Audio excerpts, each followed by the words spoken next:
For those online, please mute your mics and Recording raise. in progress. Should I start again? Well, just Keep going. And mute your mics and raise the hand emoji when you wish to speak.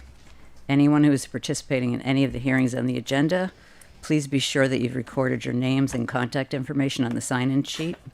And if you believe you're an interested party for any of the hearings on the agenda, please indicate which hearings or hearing on the sign-out sheet that you're going to speak about. And now I'm going to ask staff and the board to introduce themselves, starting on my right with staff. Brittany McGregor, can't talk. Brittany McGregor, planning technician. Kent Johnson, town planner. Dustin Brusso, board member. Stephanie Bixby, board member. Sharon Zukowski, board member. Nick Martin, board member. Hubie Norton, board member. Ian. Ian Carroll, board member. And Trevor Williams is waiting to come in if you want. You can let him. There he is.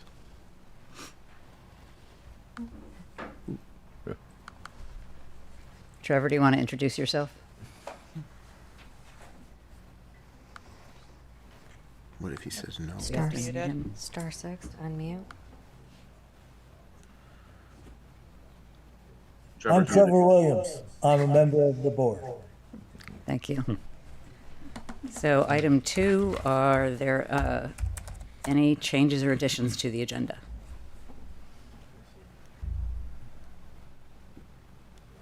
Is the Ian and Trevor? Any changes or addition? Okay. Do I have a motion to approve the agenda as it is? So moved. Second. All in favor of approving the agenda as it is, say aye. Aye. Nay. Agenda approved. Next, we move to public to be heard. These are for items that are not on the agenda, not any of the hearings that are in the public hearing.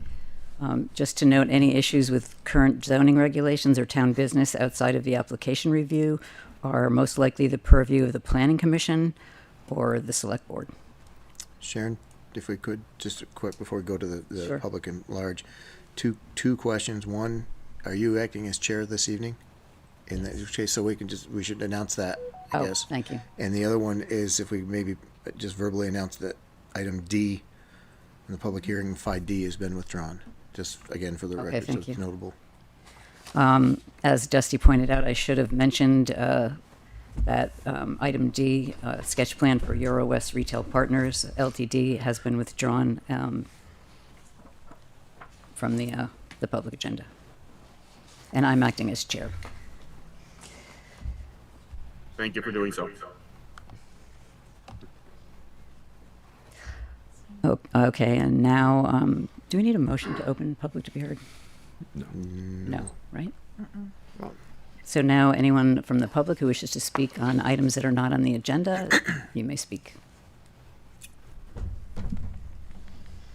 Anybody online? So it looks like no public to be heard, so we will now go to item number 5, the public hearing. Do I have a motion to open the public hearing? Just to clarify, before you do, we hadn't codified necessarily the discussion that we had last meeting. Yes, and I do have a question for that. I think we should open each one, but I'm doing it like... I think that's what I'm thinking the most. I'd prefer to open each one. I don't think we've changed our policy yet, so I was going to say that that's probably Correct? the appropriateness for tonight, at least. Okay. So I'll move to open the public hearing for item 5A, the boundary line adjustment. Second. All those in favor of opening the public hearing for the boundary line agenda, please say aye. Aye. Nay. So moved. Boundary line adjustment hearing opened. I'll briefly describe. 7-0. 7-0. Thank you. And I should have described this before, but I'd like to quickly explain how hearings for applications proceed.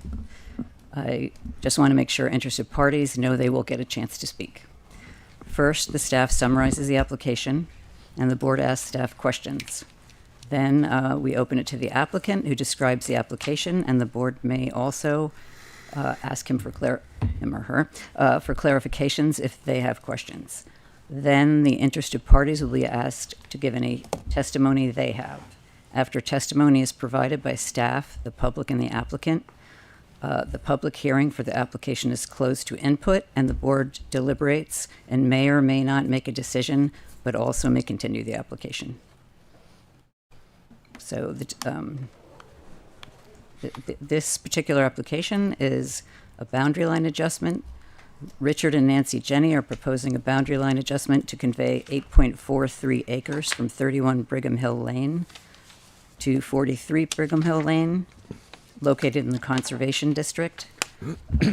31 Brigham Hill Lane will decrease in size from 27.77 acres to 19.35 acres, and 43 Brigham Hill Lane will increase in size from 110.7 acres to 119.1 acres.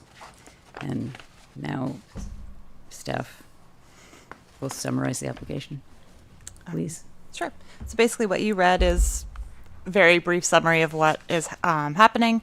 The properties are owned by Richard Jenny is one of the owners. The other owner is Richard and Nancy Jenny. So it's similar owners, or same owner actually on both.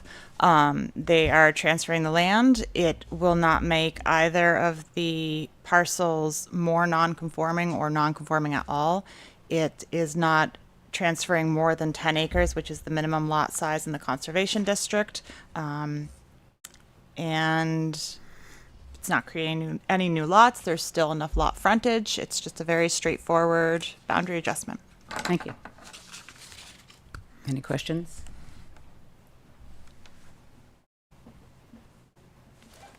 Trevor and Ian, questions? No questions. Thank you. And now, Brian, would you like to explain this? Brian Courier, O'Leary Burke Civil Associates, representing the Jenny family this evening. I don't have anything to add other than we've read the proposed approval conditions by staff and we'll accept them as written. Okay. So, any discussion or questions for the applicant? I have no questions.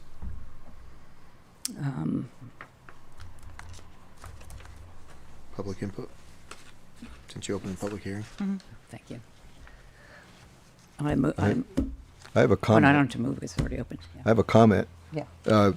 Just an aside, is that I do some history stuff, and I find it interesting that they've included the proprietors' lot numbers on this, which is very good. That goes back to 1807. Yes, it does. Yeah. So, and those are the original lot lines, and it's amazing how well they follow, how well that whole survey has been carried forward year after year after year in following those lot lines. I've not recall seeing the proprietors' lot lines shown on drawings before, but this is good stuff. Yep. Just that's a side, doesn't have any really, just No, it's interesting. information. History. If there's any public input in the room or online, raise your hand.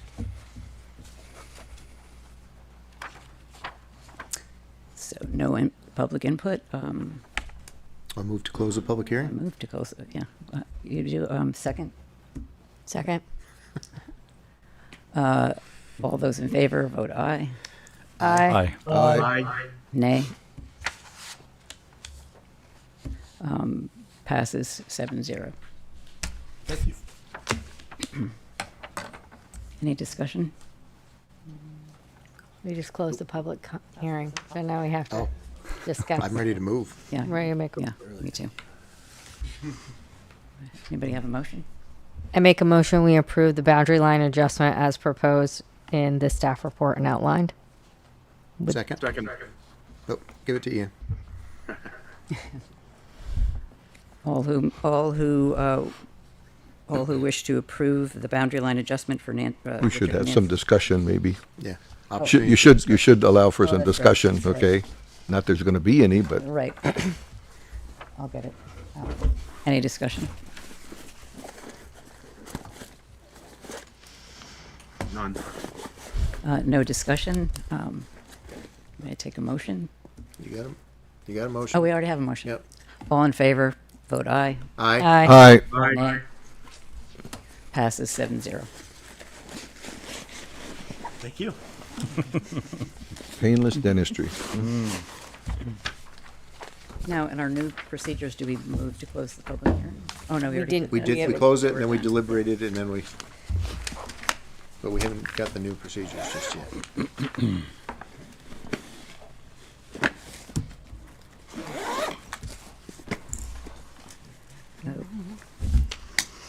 Okay,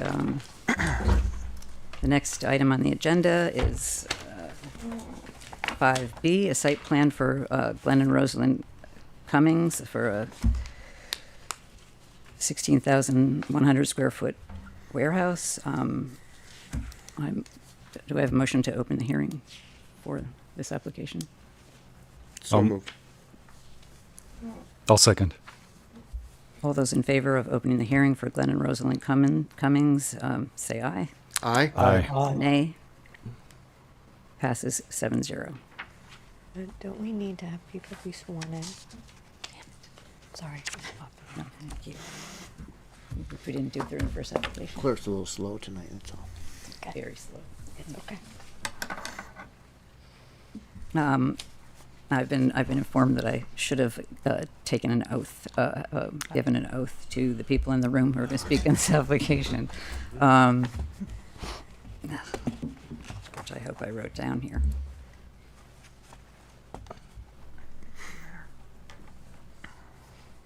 Right under 5 on the agenda. Okay, here we go. Thank you. And anyone who's going to speak on this application, please raise your hands if you're in the room and raise your virtual hand if you're online. Do you affirm that the evidence you are giving in the cause under consideration shall be the whole truth and nothing but the truth under pains and penalties of perjury? I do. Thank you. Now I'll describe the application. This, briefly, this application is, the applicants are Glenn and Ronalyn, thank you. Glenn and Ronalyn Cummings are proposing a 16,100 square foot warehouse building at 22 Corporate Drive, located in the Resource Preservation District Industrial, RPDI. This was previously approved in October 2022, but the approval has since expired. Including in the October 2022 approval was a waiver to clear the 50-foot buffer and replant with the streetscape consistent with other parcels on Corporate Drive. And will staff summarize the application? Sure. So this is, as you said, it's an application that was reviewed in 2022 and approved. It was approved with the waiver to clear the buffer. They did pull, in June 1st of 2022, they pulled a zoning permit to do the site work and clear the buffer. So it has since been removed and is gone at this point. They are proposing a 16,100 square foot warehouse building. It meets all the regulations. There is the recommendation to include a path that would go currently. The entrance from the street is just the driveway. So there is the recommendation to add a pedestrian path that would connect from the sidewalk on Corporate Drive into the building.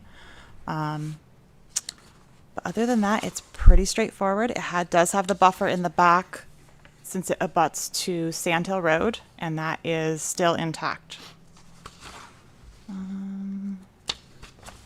think with the waiver, the DRB has the choice to either honor that, or you could potentially replant the buffer.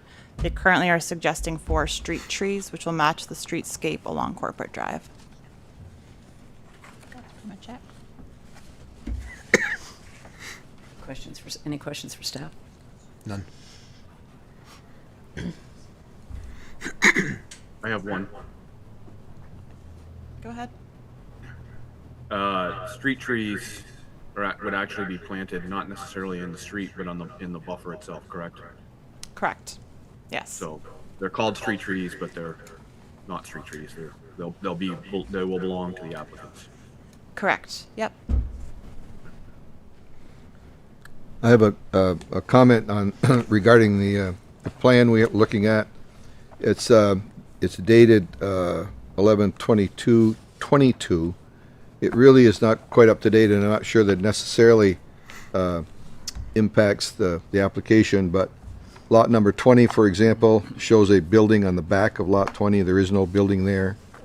Lots number 23 and 21, those lots are full of storage units now. There are buildings that do exist on those lots now, okay? So there are buildings adjacent to this lot that we're looking at. Could you show that? Is there- Yeah, it's the overall plan you're talking about, right? Yeah, the overall site plan and so on is not necessarily changed, but I just wanted to point that out, that there are buildings that exist adjacent to this site that do not show in this print, and there's also a building that shows on this print that is not there. And there are some other things further over, but again, not applicable necessarily to this application, so. That's my understanding anyway, from. Phoebe, is that your question or your testimony? Well, no, I guess that is a question of the applicant. Is that correct, that there are other buildings and so on adjacent, as I just described? You're correct. So this application is a resubmittal of our application from 3 years ago, which those hadn't been constructed at the time, and it's showing some buildings that are approved but are not constructed. So you're right. To the west, at the end of the cul-de-sac, the two lots, actually owned by Glenn, now have mini storage units on them, and the building adjacent to the east is approved but not constructed. I have a question. Yes. We don't really have a regulation that's about streetscape, or isn't it more screening? No, and do you think like what is it, 3 or 4 trees, small trees, are going to provide visual screening for a warehouse? I think the original intention when the Planning Commission approved this back in 2022 was to match the streetscape along Corporate Drive. Right. They do have an easement along the way or it's really the right of way, where there's utilities and things like that underneath that nothing's planted there. So if this street had maintained its buffers, they would have been set back in a way that, not that it would look awkward, but that it would have that gap in between it. So it'd be road, grass, and then a buffer or tree. And I think with the change of that, they started waiving the buffers, and then it kind of became keep I going. think that was So a mistake, because that's not the regulation. So we're essentially just making up our own regulation because we made a mistake in the past, not because, I mean, what is it? Hard to call it a mistake at Yeah, this point, Sharon. At this point, yeah. the difference I of think it- I can call it a mistake. you can call it what you want. I agree to disagree. Whatever you want to call it, it's not consistent streetscape is not in our regulations. Visual Mm-hmm. screening is, and even when you do waive a buffer, you're supposed to still provide some sort of visual screening. And I think Yep. it's a visual screening from residential areas. no from the, No. the regulation says from No. the street. No. So. And I don't think an oak tree and what was it, a pagoda dogwood? Yes, I think Those there don't were really some serve- dogwoods. Yeah, and those don't really. Yeah. Because I was looking at. They're smaller trees. I think They aren't very good in sand or salt. Terrible, actually. right. So as Brian had stated, these are is a resubmittal of the plans from before. So I think at this time, the DRB has the choice of what's proposed. Okay. You could approve it and ask them to send an updated landscape plan that maybe will be larger, maybe have some shrubs in it or something like Yeah. that. Or it could be to replant the buffer. Yeah, I was just wondering if that's what community development thought was like adequate for visual screening. I guess that was my question. I think it's going to provide some screening. I think they had Stephanie, with everything else removed around it, Yeah. do you have the zoning? I think if that's kind of going to be the decision of the DRB, of if you feel like you want to keep a continuous look of the whole street, they're going to have, everyone will have a certain Right. number of trees, or if you want to have all of a sudden this one lot with a It's sort of full like buffer. start complying with the regulations. With Yeah, it's kind of, they've gone I know it's this far down this path. Do you want to change it at this point? And that's okay. Thanks. within the regulations to have it replanted. Thank you. That was my only question. If I can provide an additional rebuttal, just verbatim.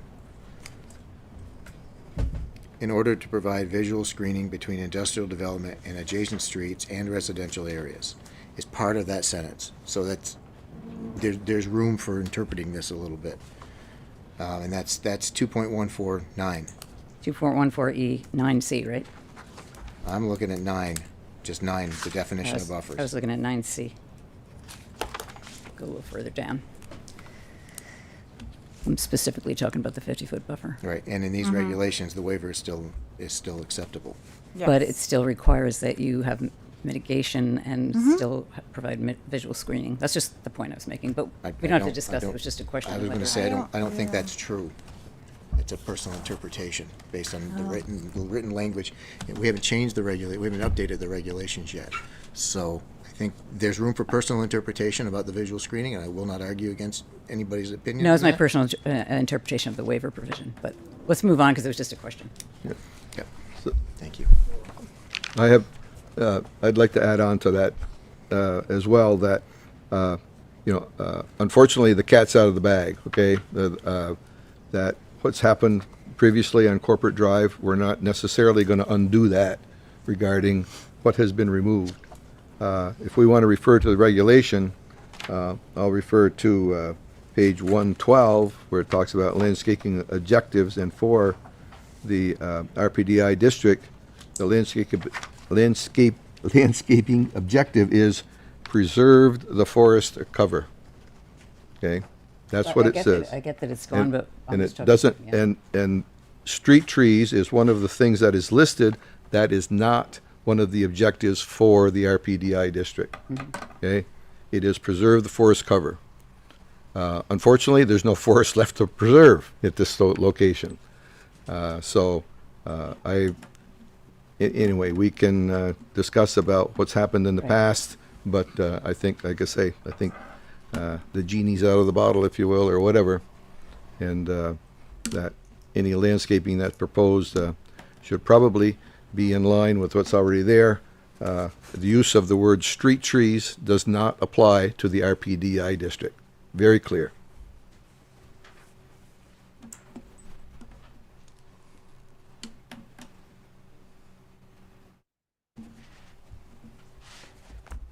Would the applicant like to give some information now?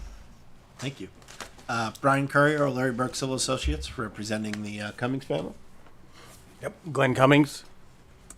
So I just want to just give a little bit about the buffer waiver. So just so we're on the same page, the project was approved, a building permit was pulled to clear the buffer, a waiver was issued. Trees that were there were removed legally. What didn't happen was a building permit to be pulled for the construction of the building, which constitutes a significant act towards completing the project. So 2 years went by, the site plan would have expired, except for we asked the planning commission at the time to give us another year, which is allowed by the regulations. That has now since lapsed. So that's why we're in front of you tonight. Regarding, so the trees were removed legally, but they were done to maintain the character of Corporate Drive, but also, and in the staff report, it notes when you're around the cul-de-sac, the amount of frontage that's required is less, just because of the orientation. You're not square to the street anymore. The lots tend to open up as you get away from the cul-de-sac, so the frontage is less, therefore the buffer area is less.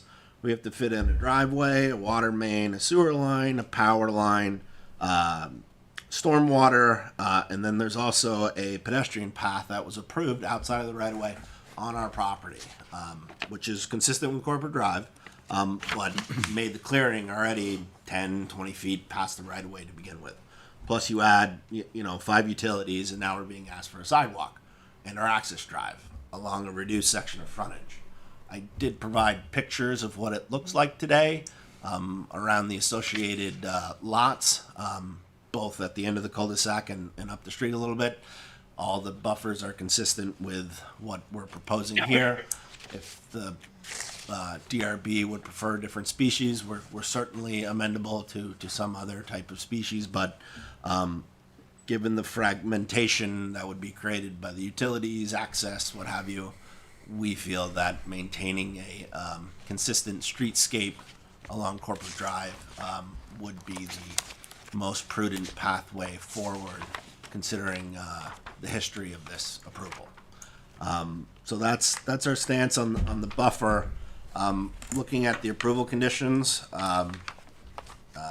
2A, and I mentioned already the request for a 5-foot sidewalk to be constructed to the existing bituminous path along. So that's line 332 to 334. This has come up a couple times already with the Development Review Board since you folks were created. And what we've landed on in the past was to pave a wider driveway. So instead of a 20-foot wide driveway, we would pave a 24-foot wide driveway and paint a stripe to designate the pedestrian way on that entry. It's the end of the cul-de-sac. There's very little pedestrian activity for warehouse use. We just don't feel that constructing a specific sidewalk from the building to the bituminous path on Corporate Drive is necessary. So that's been acceptable in the past. We're hopeful that's acceptable today.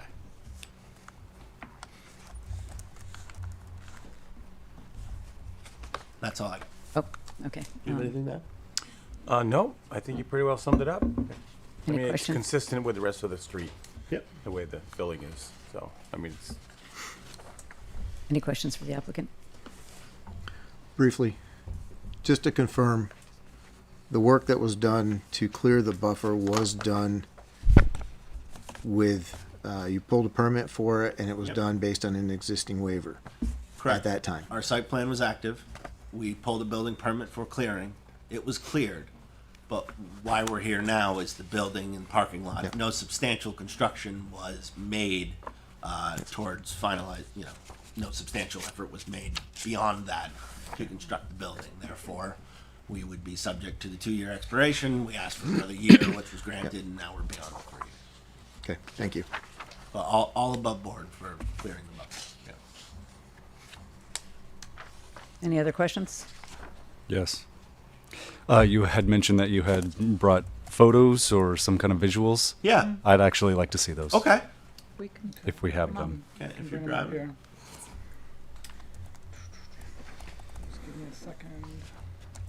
While they pull that up, in the proposal, it says on line 54, the accommodation up to 10 employees generating 3 a.m. and 4 p.m. peak traffic hours. Is that accurate? 3 a.m.? 3. I think it's 4 and 3 for 10 employees. Yep. Yeah, warehouse use is a very low peak trip driver. So it's not how many trips are going to be produced. It's how many during the peak hour. So a peak hour is 3 a.m.? 3? That must be a typo. Yeah. It's 3 a.m. peak trips. Okay, I'm sorry. I guess I misunderstood. Morning. Okay. 3 morning. Morning trips versus Three morning PM. trips. As in Not- AM. Okay, I get it. AM, Okay. morning, PM, I was evening. okay. Oh, Got it. that makes it. sense, yeah. I'm sorry. Yeah, I missed your. Missed what you We'll get there. That would have helped to just be spelled out instead of 3 a.m. What? Okay. Also in the yes. Okay. Thank you. Will you talk a little bit about what we're looking at here? Yes, so this is standing on the northern end of the cul-de-sac, looking back at is There. WMD property. Lot 20 is the building you see constructed on the left. On the right is the vacant lot. You can see that there's the 200 200-foot buffer well intact in the back, but there's not a tree standing in the front. And then to the right, you can see the cream-colored long building edge. That's the constructed mini storage building that is on lot 23. Good. A question, are there any trees in front of that building on the left there? They are, but they're planted. The building that's existing. That's existing, there are trees there? Yep. They're probably Every deciduous, building so that's there's come sticks. in, when we've waived the buffer, we've gone back and planted trees, not street trees, but trees along the front of all of the yards, privately owned, but Boy, they're awful tiny. Are they all You're sure deciduous? there are trees there? I know there are trees there. I can't really see what they're talking about from here, but Share here.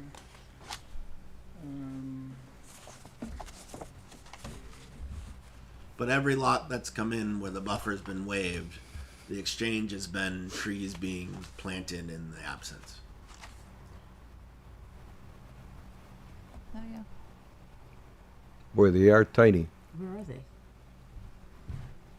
Oh, There's one in front of that second building. and they're deciduous too. There are which no is- trees in front of which that means building. No screening whatsoever. The next one there is. Yeah, it looks like there's one on the other side of the drive, just not in front of the building. Well, I'm pointing that out for something I'll comment on later. sure. But to be clear, not the lot we're in for. No, but it's an observation that I'll comment on later. Yep.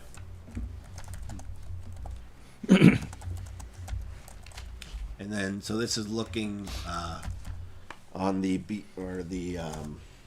would be the southeastern edge of the cul-de-sac, looking back at lot 23.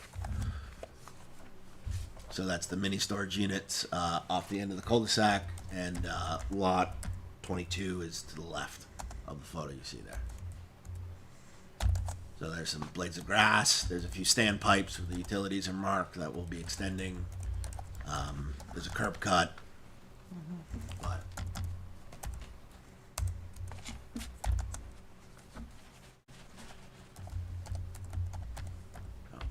Is that it? Fire hydrant. yep. Any other questions? Ian, Trevor?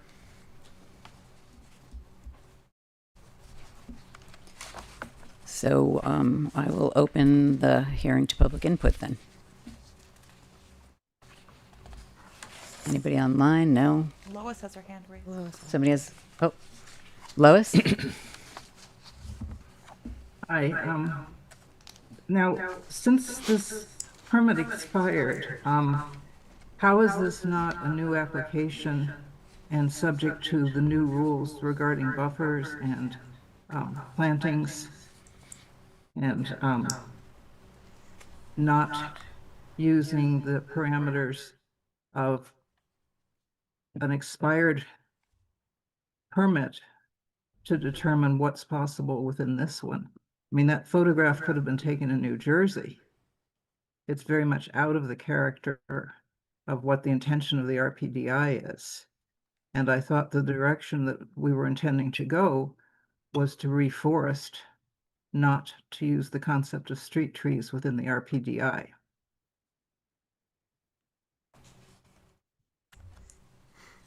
That ruling hasn't come down to us from the planning commission yet. I'm probably the only one that thinks that that's the case, but No, I'm just saying that regardless of what we feel at the table, that new ruling, that new regulation has not been created and recrafted by the planning commission as of this point. So we don't, the buffer, oh, is that, well, I mean, Lois is talking about new direction and new discussion points, but that hasn't been Lois, so you're talking codified about the yet. new regulations that aren't in place yet, or the current ones we have?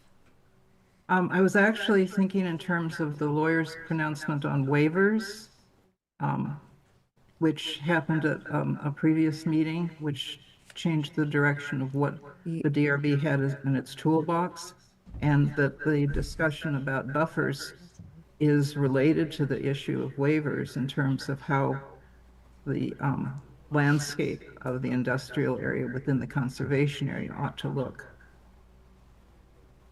I realize that those are both points out for clarification, but I remember a presentation that Planning Commission had from Conservation and Trails, which recommended reforesting all of Corporate Drive to match the rest of the external Sand Hill forested buffer, and that was very well received. I don't think it actually got made into regulations yet, but it was discussed by Planning Commission in public. Unfortunately, I think that memo accepted the 50-foot buffer waiver. Was that in the memo, staff, that it did not? I don't want to make The an current assumption. I'm not an attorney. regulations allow for a 50-foot buffer. Or for a waiver of the 50-foot buffer. There is a buffer working group, which, when the new regulations go into effect, may change those waivers. I think the legal piece that Lois is thinking of was regarding the steep slopes, that the waivers from the zoning regulations can't be used in subdivision, and subdivision can't be used in zoning. But the 50-foot buffer waiver is still in our regulations, and it still is allowed. I'd love to see the attorney opinion someday, not just the memo, but that's another issue. If I'm not mistaken as well, the attorney also mentioned that that decisions made in the past are the past. You can't go back and change a decision that was made in the past because you've changed your That regulations. is the case.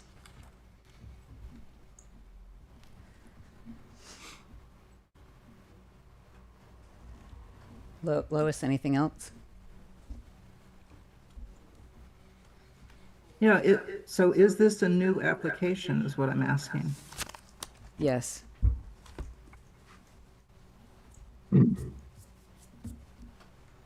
Thank you. Anyone else online or in the room?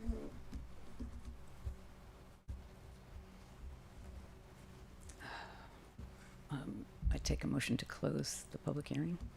Am I doing that right? I'll make a motion to close the public hearing. Seconded. All those in favor say aye. Aye. Aye. Nay. Aye. Public hearing closed, 7-0.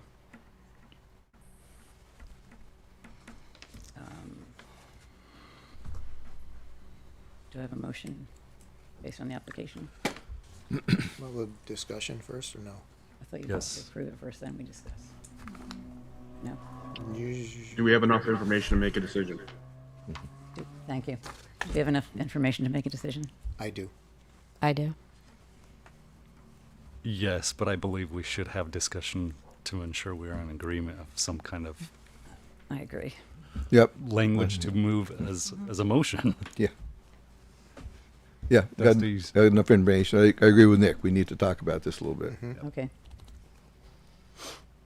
I agree. I have enough information to make a decision and look forward to going through the conditions. So before we put a motion on the table, I'd like to say we bat this around a little bit, because we get difference of opinions on certain things. Yes. I'm gonna say that the waiver in this case is not really. I'm gonna say that it's not an issue, because the work was done to prepare that 50-foot buffer, clearing it as a granted waiver under a previous application, which the applicant acknowledged that they did that work with the proper permits and everything. So they did everything that was required of them in the right path, in the right steps, and the right check boxes were done. So I don't feel that we really have it's not appropriate for us to go back and say, well, we've changed our mind on this. Because according to the regulations, we haven't at this stage.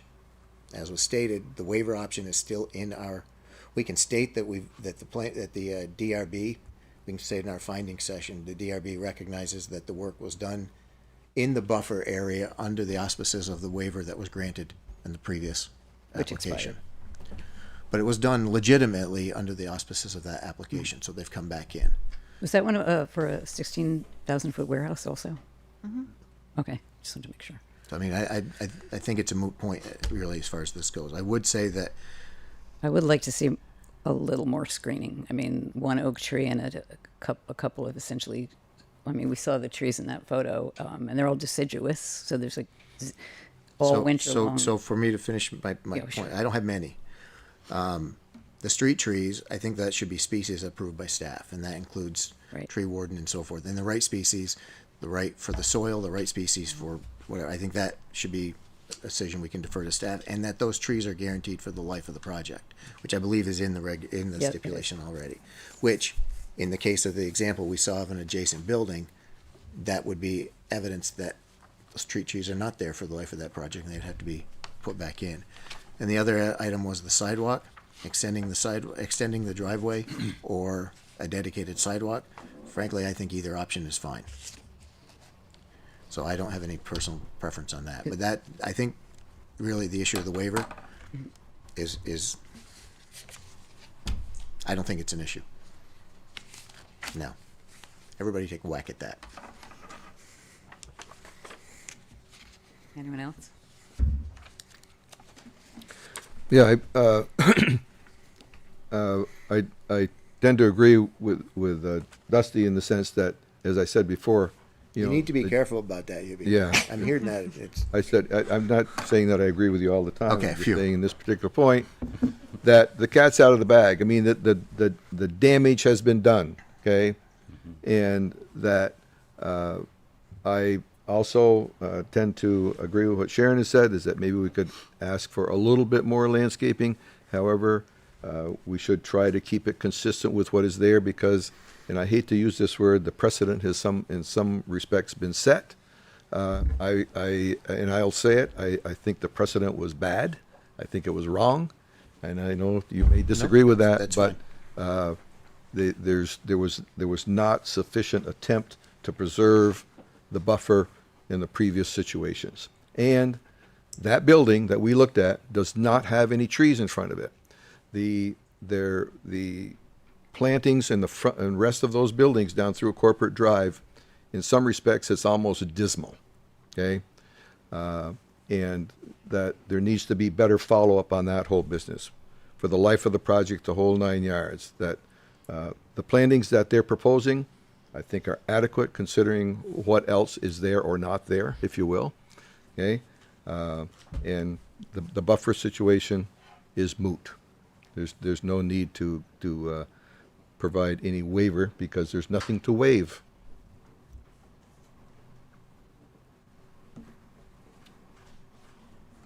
And regarding the sidewalk, I agree with what the applicants proposed, that that's adequate allowance for pedestrian traffic in that situation.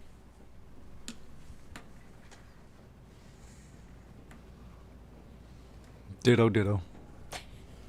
Stephanie? Ditto, ditto. Anne?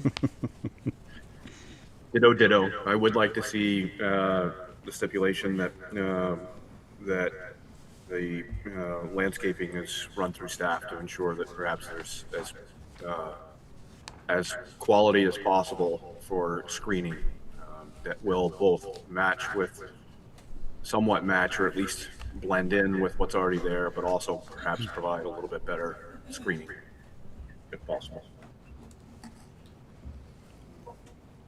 Trevor? Is he frozen? It looks frozen. He does look frozen.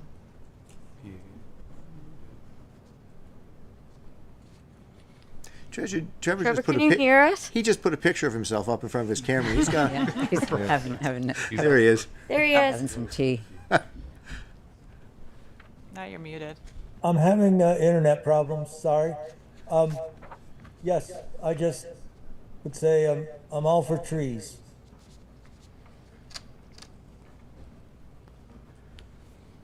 So really, at this point, the sidewalk. Do we want the sidewalk, or do we like I- the expanded driveway. I don't really have a preference. It's so I'm- beautiful there. I'm fine with what the applicant proposed. All right. I would like to see some trees that Um, aren't all what kind of markings are there so people know that it's supposed to be a pedestrian? Yeah, he said that. Yep. He's Striped asking- marking. Yeah. Okay, yep. And for the screening, maybe we could have some deciduous trees that aren't all completely. What we could potentially say with that is ask the staff to verify that there's a mixture that will provide During the winter. differing levels of screening or different appearance at maturity. Because if we talk about a pine tree, it's all at the top. Yep. And so I think we can ask for Right. a presentation, a landscape plan as approved by staff that provides a more varied Yeah, because you view. have, I'm trying to think of the bushes I was going to have at my house, like Herbivorous. low bushberry. But I don't even bush think we have to honeysuckle. suggest, we can just talk about something that provides not just a single layer Layered of- screening. a layered landscaping plan. We had kind of just looking at other applications, one of the conditions that we suggested was it could be the applicant shall submit a more robust landscape plan that includes elements of screening to be approved by staff. But I think one of the elements of that is I'd like to put the lands- actual elements in. Like But the elements of what? Time or now? And I think that's the thing with maturity versus now, because you can't expect anything for trees unless you're buying really, really, really mature plantings. They're Yeah. gonna have to grow into place and grow into their function. And these are going to be like 5-8 feet tall, the ones that are here. Yeah. And what oak trees take, 60 years to grow? So They will widen, but we know the applicant wants to provide some commentary, but we've closed the public hearing. So on our operating process, I don't know that we can go back to him yet. Yeah, we can still go, right? That's not necessarily Correct. correct. we could reopen it, but I don't think, Yeah. we didn't really have any input, but I'd take a motion to reopen the public hearing. No, So that the applicant can talk and the public can also, if they wish. Hubie's good. Kent had a raising his hand here like he Oh, had sorry. a comment about this. So on the drawing they've shown here, it's not exactly clear how wide those trees will be when they're mature. There's not a whole lot of frontage there to put trees in. Ah. If you had the intention that you wanted the crown width to basically fit in there so that it fills in, staff could work with the applicant Right. to make sure that the mature size of the trees will fill in such that they don't overcrowd each other. You don't want them too Right. packed together. But in other areas further down the street where there are mature trees, even though they're placed fairly far apart, in some cases they provide a really nice visual screening. So I think that staff could work with the applicant to maybe still have the same number of trees, but just pick trees that will adequately fill out this relatively small space. What is that they the have. frontage? I mean, just looking at it, the width of the building there being 70 feet, it looks like Okay. where there are those 3 trees, they have maybe 50 feet to work with, and on the other side of the property, maybe 15 feet. There's also those underground utility lines that are Rest of through it. there, I thought it was like 150, so I'm off. and they have to stay, some distance away from the driveway. But I feel like this is something that staff could probably work if the DRB's intention is you want to see the trees filled out. I think that would give us enough direction that we could find a suitable answer. Okay. I think that sort of approach would give them some flexibility to do to hit a target. Would make me a little less unhappy that it's a desolate wasteland Maybe. there. We'll make it less desolate. Thank you. So. I have another comment. Sure. While we're talking about trees. in the development review section of zoning regulations on page 111, there's a section that says preferred species.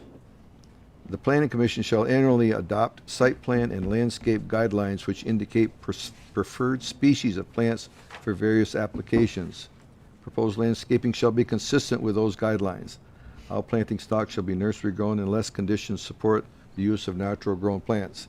I have asked in the past, have never seen the landscaping guidelines which are prepared annually by the Planning Commission. And I think that's something that should be done so that we have some guidelines that then the developer can utilize those guidelines and say, okay, here are the species that, and we don't necessarily, as I don't know that any of us are arborists, can talk about, you know, what a tree may look like or not look like or whatever.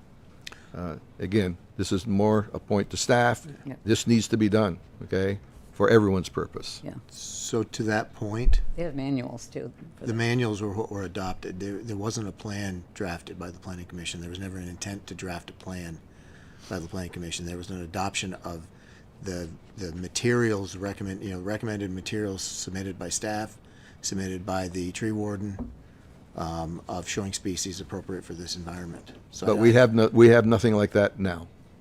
I'm not sure. They were books that were up on the shelf in the community development office. They weren't stuff that we had as part of our regulations. Yeah, we've been working with the tree warden on specific applications when the questions come up to find the right tree species, and then are provided recommendations for those specific locations based on the soil type and what the other trees are that are nearby. And that's it seems like that's worked in the past, doing it that way, and also getting input on occasion from the Conservation and Trails Committee about the selection of trees also. Okay. Do we have enough consensus to take a motion?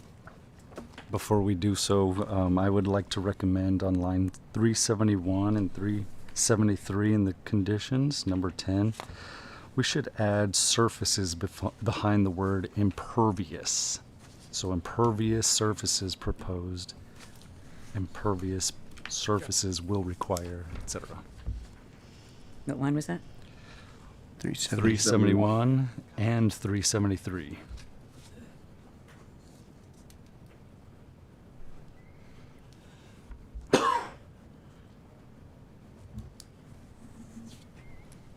I would propose that we adjust condition number 2 to go from 2A from a 5-foot wide sidewalk to delineated pedestrian path in a widened driveway.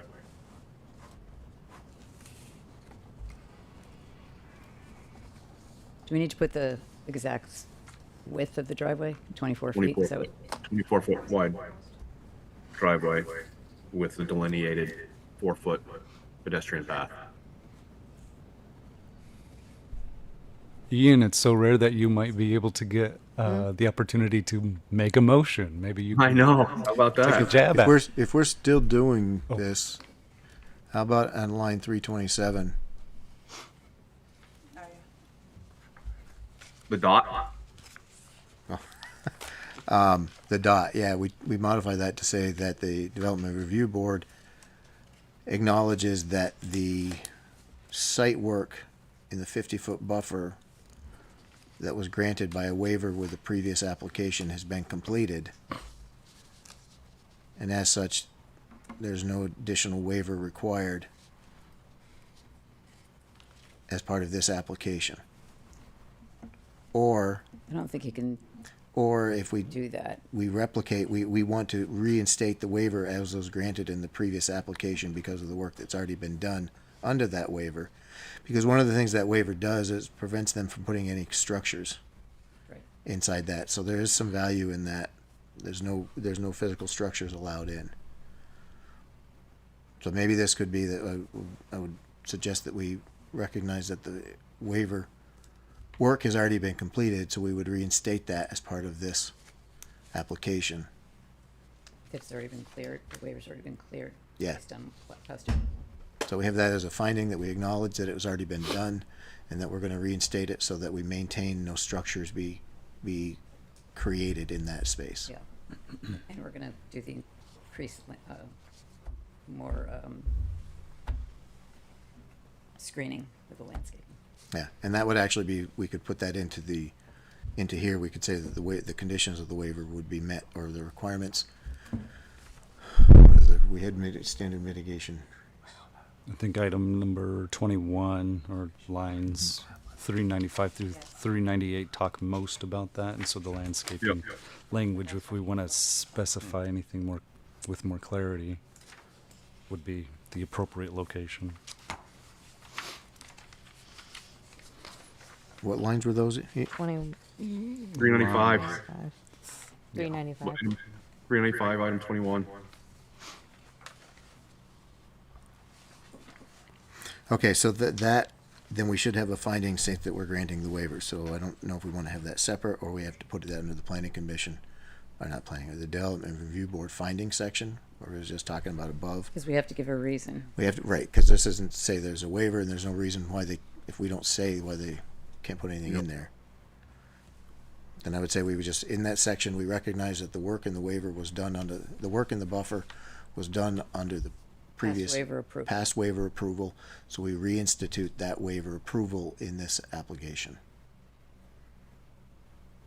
Agreed. Does that become the new 21? No, that No. becomes additional. It doesn't. That's Aren't a you saying finding, that's right? a finding under the DRB section? Correct, under line 327, the Yep. dot. The dot. The dot gets filled in. I'm counting on you to remember all this for the motion. I'm not doing it, Ian's doing it. Oh. Why are your hands folded if you're not taking notes? If you're taking notes. I'm taking notes. My steel trap. And if, Make a comment.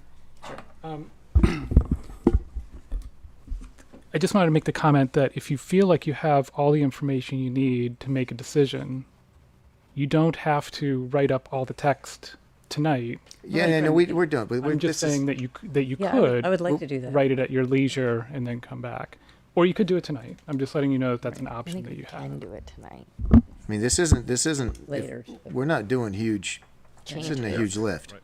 And we can't keep pushing stuff down the road. I know we can, but I don't think there's a reason, I don't feel there's a reason to push this one down the road. Okay. I don't need Agreed. We need a condition if we're talking about this, and make sure that the landscaping we talked about, this would be where they're rewriting Rating of 21. 21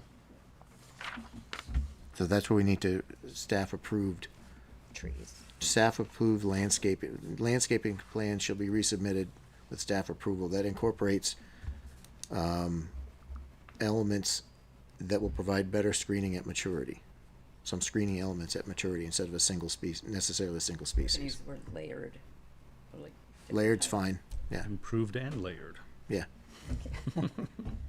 keep putting adjectives in.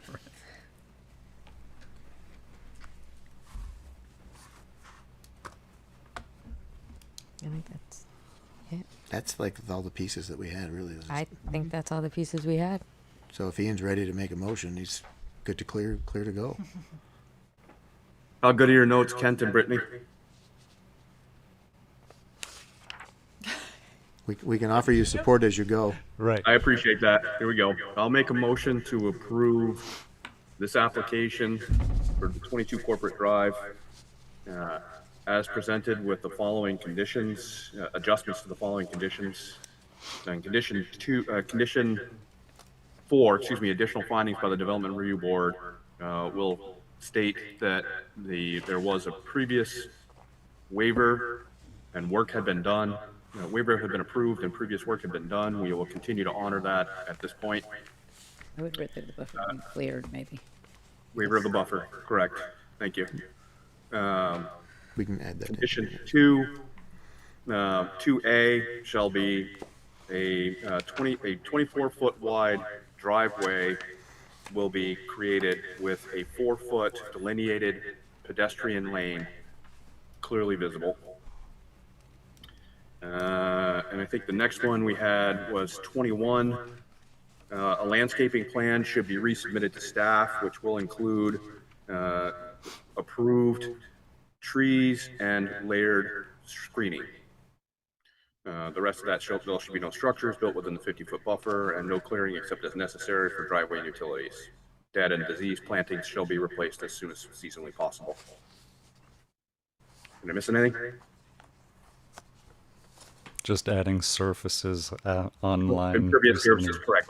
There you Yep, go. correct. Updating in lines 371 and 373 that we add the word surfaces following the word impervious, so it should read any additional impervious surfaces proposed, and any proposed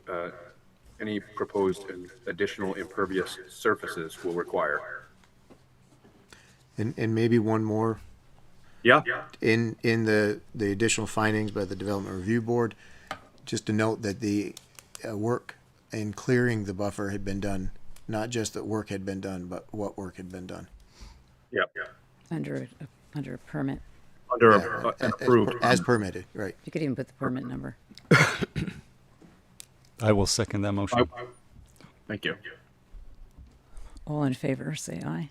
Now, Do we have discussion some more first. discussion? More Yep, discussion. opportunity to discuss. Yeah. Good old Robert's rules. I'll get this someday. I'm good with it as presented. I'm fine. I'm good. Great, I don't have much more to say. Nothing else. I would, our findings do include the comments from Public Works and so on, although we don't have explicit information in the conditions regarding some of the Public Works comments. But our findings do follow the approval, I believe. You know, they have things about using low-risk site handbook for measurement, stormwater infrastructure shall be installed, et cetera. Some of these, I want to say typical, but these are common Public Works comments. They are in the findings. So my way of thinking, they follow Yeah. the approval. And I think we did have in the conditions that Yeah. this is it for the stormwater pond too. So I think Yep. Everything from Public Works has been captured in conditions. Yep. Good. Any further discussion? Trevor. Trevor?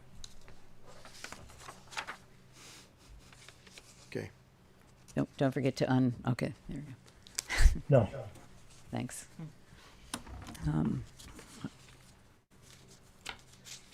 So, Ian, did you make the motion? I did, and it was seconded. So all those in favor say aye. Aye. Aye. Aye. Nay? Aye for me too. Passes 7-0.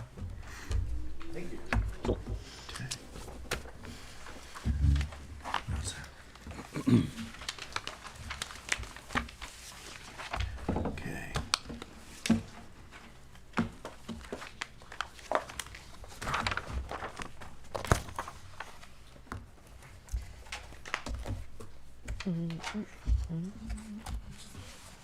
So next we move to 5C. I take a motion to open the site plan amendment for Essex Resort Holdings LLC. So moved. Take a second. I'll second. All those in favor say aye.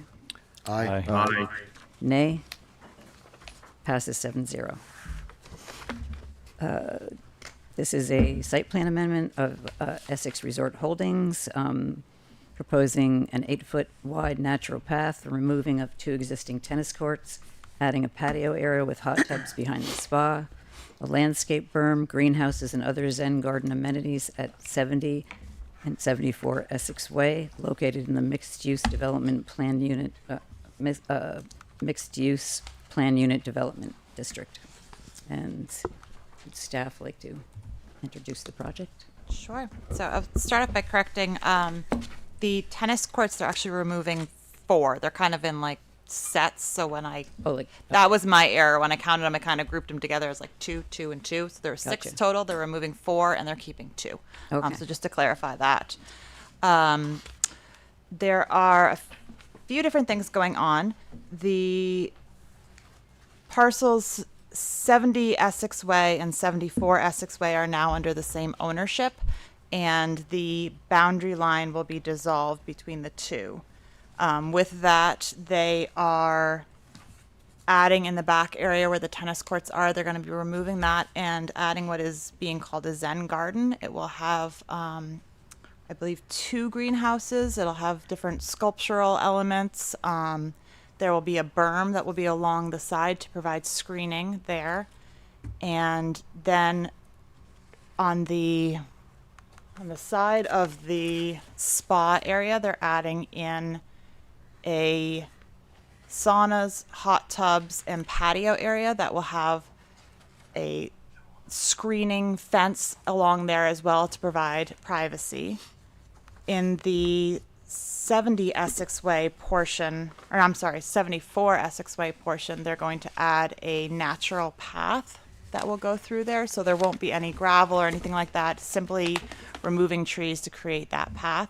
It does stay within any residential and business districts that butt up. There's a 30-foot buffer, and it stays within that. That path will be 32 feet away from the property line. Other than that,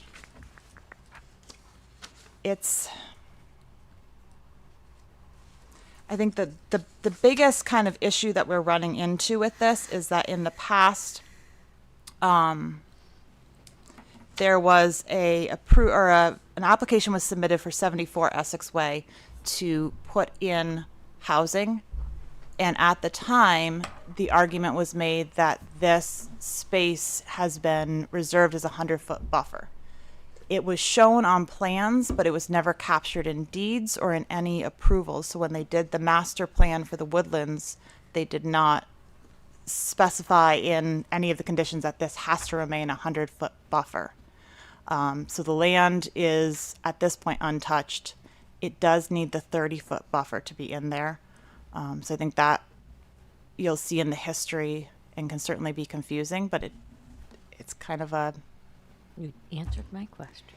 Yeah, it's a hard one because it's always been that way. They did deny the previous application to put 2 homes in there, and I believe that was in 2020. So that probably is kind of the biggest questions about it. I guess I'll turn it over to you guys. Questions? So I just want to clarify. This is my big question for this whole application, and it seems what is stemming a lot of concern, and there is no legal requirement for that to remain a 100-foot buffer. Correct. That's clearly just what Yep, the 30-foot buffer is in our regulations. That must remain. but there's no other requirement. It's always been that way, so people assume that is kind of the way it was supposed to be. Correct. And it was shown on plans as an open space, is what it was called at the time. I do believe that there's been kind of amongst the neighborhood and maybe even realtors, it's been referred to as a buffer, but there was nothing legally in place saying it was a buffer. Okay, thank you. Is open space a designated type of zone? Or is it just a referring to, it's just undeveloped land? It's open space. So with a PUD, with a development, oftentimes there are open space requirements, but this was not a part of that. The open space was shown on the plan as open space, but in the approval, it was never designated as open space. So it's kind of like if they showed on here having greenhouses and then you approved it and said no greenhouses, it didn't match up with what the approval ended up being. So it's hard that when you see on the plans, it shows it as an open space, but it never carried through to a condition or an approval.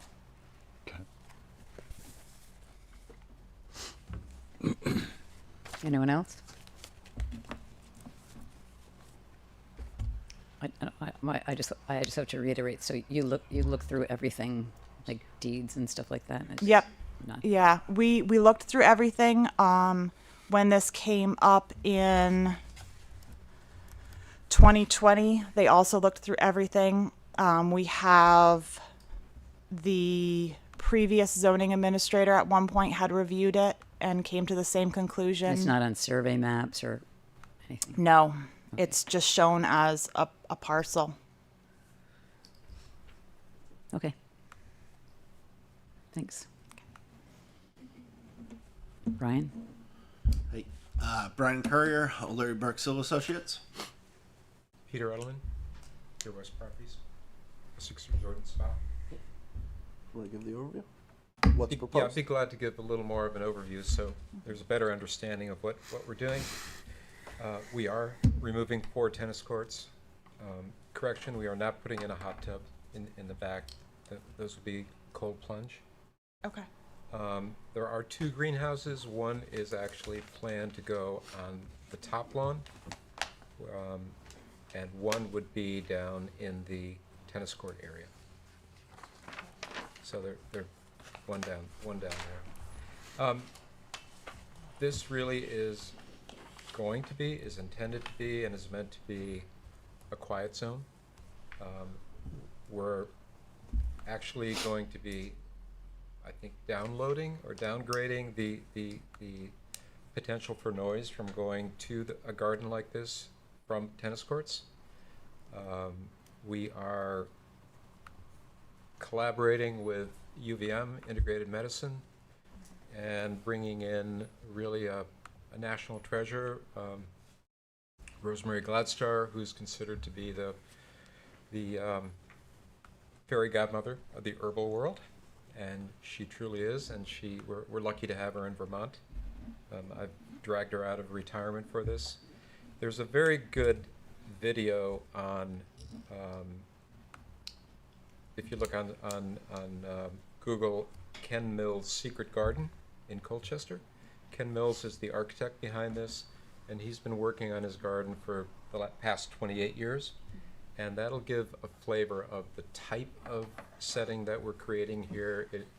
It's going to be a place of education, because we'll be working with Rosemary and Integrated Medicine in having a variety of medicinal herbs that we can bring into our current culinary system. I think it's something that we're looking to be a leader in this in Essex, and to really elevate the farm to table. That's become ubiquitous in culinary, and it's a great thing. But I think we can amplify that and elevate it by bringing in the potential for herbs that are growing wild and that are incredibly nutritious and valuable for us, free, plentiful, and we need to understand them better. So it's a place of education, and we need to see how we can incorporate that and make it tasty in our daily food. So that's an underlying core of what we're doing here.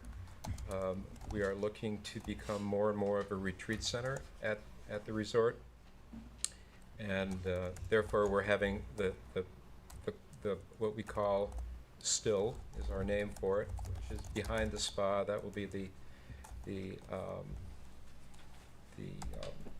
saunas and the cold plunges and a few small places just to gather, but it's not a large area, so that will be for small groups. It will not be open to anyone under 18, and so we want to keep this. We want to keep it quiet. The trail in the woods, I think, has been misunderstood. It is an earthen trail. It's an internally accessed. There's no access from Essex Way. There's no lights on it, and it's drawn as kind of the way it is. But in reality, it will be meandering even more, because we are going to be any tree that's 4 to 5 inches in diameter will remain as long as it's healthy. There's a lot of unhealthy trees in the forest, in all of our forests.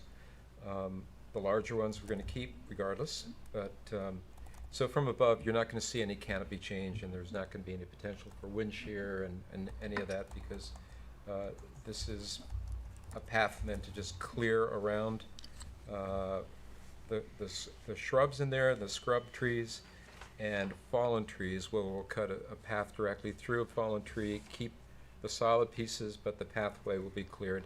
And then we're using all the materials that we're cutting down to be basically a mulch type of a walking trail. And the walking trail is going to be for our retreat guests and for our guests of the resort. It will not be lit, and it's really just a place to walk around and differentiate ourselves from other properties in the Burlington marketplace from a hospitality standpoint, because we have the ability to really incorporate the forest and the surroundings and really showcase what we have here. And we want to make it better, not worse. We're going to be having an RFP through Vermont Arts Council to have artists come out and for the various features here give us their designs, and then we'll select which artist we're going to be using. But there'll be a number of artists that will be collaborating and also putting in creating the setting, which will be a multi-year evolution, because you can't grow bushes, you can't grow all the vegetation in 1 year. So it will evolve over time, as Ken's garden has in Colchester. It's taken him 28 years to get to what it currently is. I hope to be around in 28 years to see what's happening here, but to be seen about that. If I eat enough of my herbs and good food, maybe it'll help me to get there. But this, it's really meant to be something very special, showcasing what I believe Vermont represents. And we're bringing in our artists, we're bringing in our crafters, we're bringing in our really our scientists, our food scientists, to create something that we're going to be proud of. I hope you know that after 32 years of working in Essex, everything I try to do is with an elevated approach, and I want to be proud of this. This is a legacy, a component of a legacy project. So that's really what we're doing here. The greenhouse will be meant to be starters for our gardens, and we're going to be expanding our gardens as we already grow a lot of our summer herbs and vegetables in.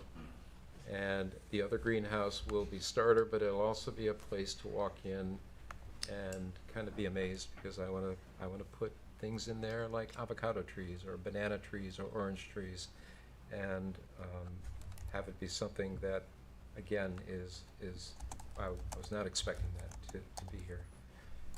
It'll also be a place for yoga retreat and other types of retreats that we're currently involved in, but we're going to be doing more and more of that and bringing it to Essex. So that's really the story of what we're doing. Thanks. Just to reiterate some of the things that that Brittany said regarding 74 Essex Way, and that's that 100-foot strip that was recently required by the inn. On past plans, it's referred to as parcel D2. The reason it's D2 is years ago the Lang farm was split up, and each chunk of land that was subdivided was A, B, C, D. So this was part of D. The Woodlands was part of parcel H. So parcel D was not involved lands with parcel H. D2 was further subdivided back in the 90s to create D2.1. Okay, D2.1 is where the current tennis courts sit, where we're looking to redevelop 4 of the tennis courts that are already there. So these D sub-parcels have a history of being acquired by the inn and developed after they were held by the Langs for a number of years after the Woodlands was constructed. Where the D2 and D21 parcels, the plan that refers to them as open space is actually a master plan that was originally done years and years and years ago when the Lang farm was going through this original subdivision. Just reading out of the regulations under section 2.7 D, referring to a master plan. It says master plan review is intended to be an informal exchange of ideas between the applicant and the planning commission, and presentations and suggestions are not binding. Approval of a master plan shall not constitute the approval of a subdivision. So just because these parcels were referred to as open space on a master plan, that's not binding. It was in turn not part of the woodland subdivision requirements. There's no deed restrictions or approval conditions or covenants that govern these D2, D2.1 parcels. As again, they were not involved lands when the woodlands was developed. That was on parcel H, a different set of land. If this was intended to be held in perpetuity as undeveloped space, typically what you see in those scenarios is this land should be owned by the HOA, right? It would be deed restricted, so no future development would happen in this parcel. That obviously is not the case, and I haven't been presented any information to say otherwise. And then referring to the denial of 2020 that the Lang family submitted, in my view, the primary reason why that was denied is it was proposing single-family homes in a mixed-use district. All right, so the 100-foot strip is in the MXD district. The Woodlands is the R2 district. The inn and these D subparcels, Freeman Woods, that whole area, that's the MXD zone. In the MXD zone, single-family homes are not an allowed use. Has to at least be a duplex. So, in my view, the biggest flaw of that denial is the fact that they were proposing something that was not a permitted use in the district. They also did not propose a 30-foot buffer that your regulations state are a requirement when you have residential and commercial development next to each other. And as Peter mentions that the trail is meant to meander, it will meander, but we're going to maintain that 30-foot. So before they go and start taking out some of the smaller trees to create this path of least resistance to get a walking trail through there, we'll flag that 30-foot limit along the tree line to make sure that's not encroached. So it'll meander, but it won't meander. It'll meander within the 100 feet, but not within the 30-foot buffer. That's requirement of the current zoning regs.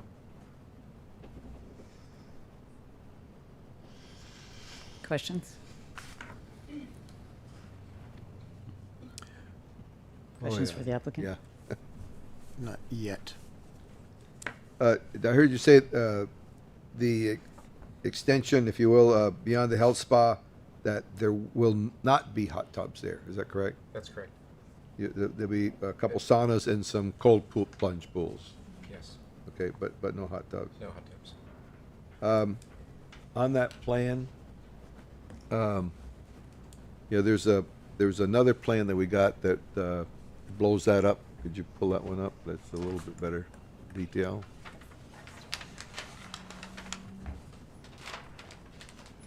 Yeah. Yeah, the next page shows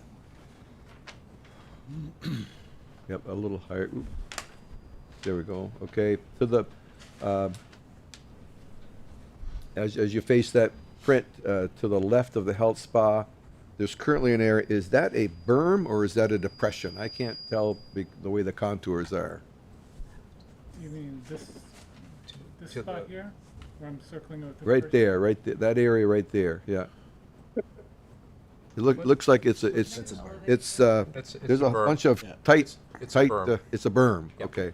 Okay. So this area would be encroaching a bit on the end of that berm a little bit or whatever. But anyway, I just wanted to clarify that.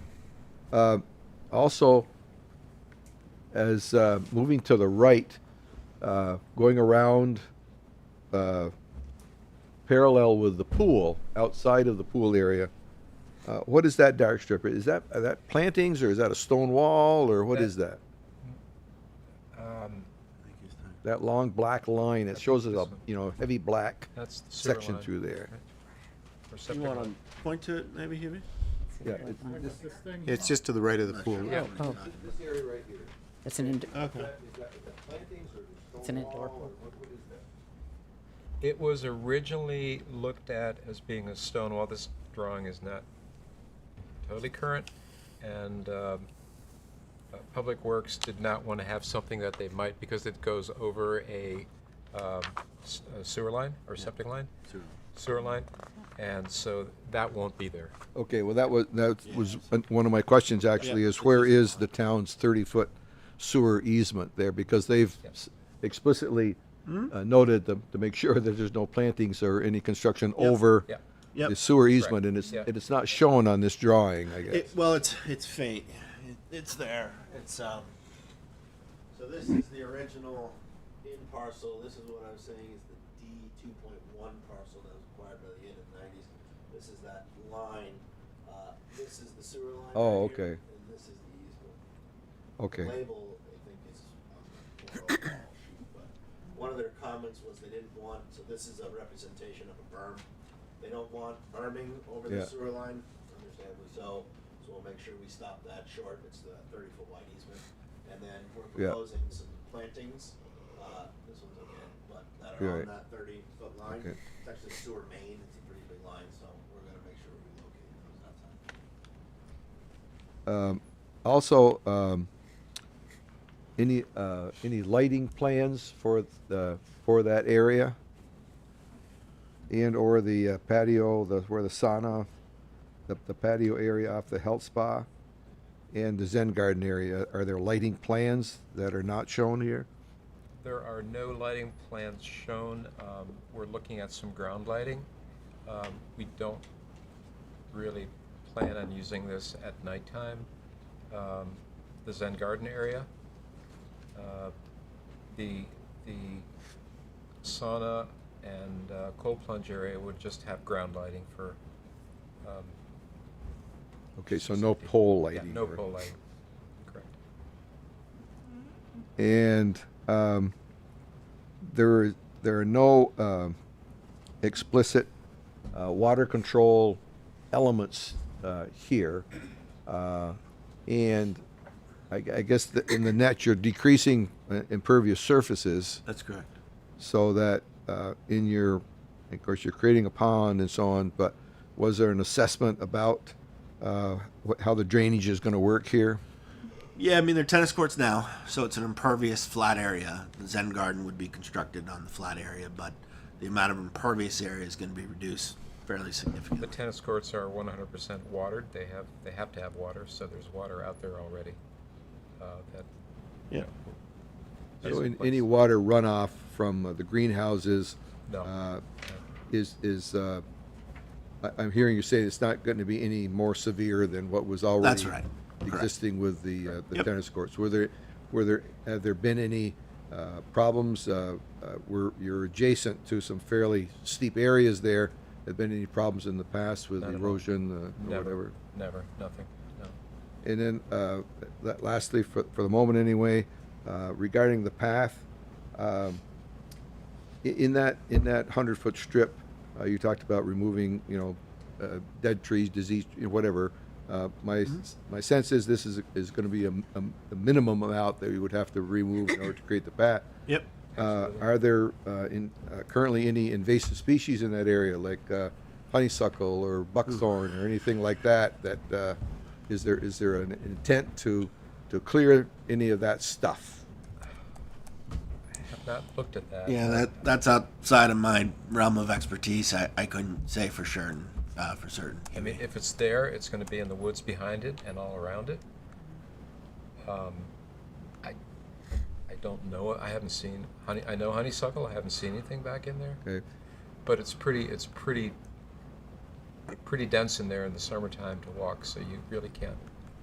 Yeah. Okay. And I guess Can't look at it. I guess that's the point of the question is that if there is currently honeysuckle and or buckthorn, both of those tend to be bushy kinds of stuff that does offer screening, okay, or whatever, and that, as ironic as it might be, that maybe some of that stuff is left rather than removed, okay, depends on your perspective. So just something to think about, I guess. Yep. But so you have no explicit plans as far as that's concerned at this point? No. The plan is to install the path using the least amount of impact possible with maintaining the 30-foot buffer. So within that 30 feet, to the former line, the goal would be to install that, primitive path in the least impactful manner possible. I would also say, just to understand, because the 4 tennis courts have about 4 to 5 inches of hard true and rock and things in it, all that will be pushed toward the woodlands area. And so we create a berm, and then we'll bring in earth and put on top of that, and we'll shape that so it's not a straight line. It has some contour to it, and we can then cover it with various ground covers. So that'll create a really sound and a visual barrier, even much more than what you have today. Yeah, so the berm we have listed as 4 to 7 feet high. That was my question. And sculptures and so on.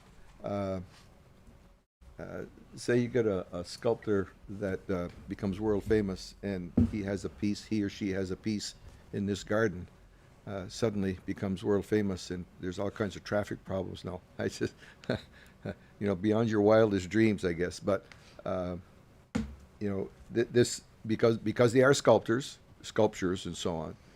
Might you have people that would visit simply to see the sculptures? We hope so, but they would have to be a guest of the resort. Okay, so that would not be open to the public. I guess maybe that's the question. No, I mean, to the public other than being as a guest. We're open to our neighborhood on limited basis, because we're going to have activities or events going on there, retreats going on back there.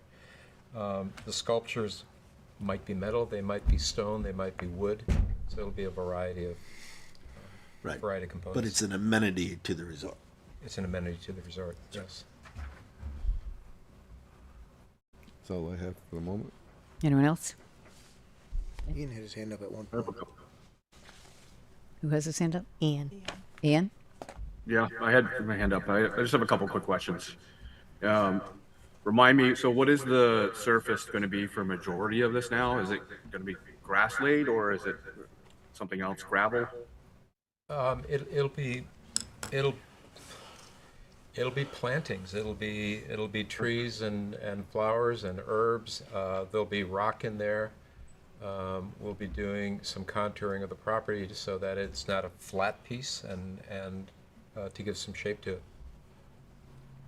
That we haven't gotten that far into the design, exactly what goes where. Sure. It'll also depend upon who all we bring in to help shape it. What's your hope for overall usage for the trail and the Sun Garden on a daily basis? Understanding that it's probably less at this time of year. On a daily basis, I would, monthly, yearly, whatever. Yeah, whatever no, I would hope that our guests will appreciate being able to walk in the woods, and so they're be welcome to do so. And the same for the gardens. We have 120 rooms, and those guests are already walking out in back in our gardens. And I think it's always been in a very gentlemanly way. It's never been, we never abused any kind of noise or any kind of issues. So it's a continuation of what we have and what we're doing, but it's also an enhancement of that. Great. Okay. And then one last question that I have is, how would first responders access this back area if necessary? Do you want to address that? Yeah, so the fire chief did request a 20-foot NFPA access to the back. He wasn't specific about where or how, so we did reach out to the fire chief and asked him to meet us on site.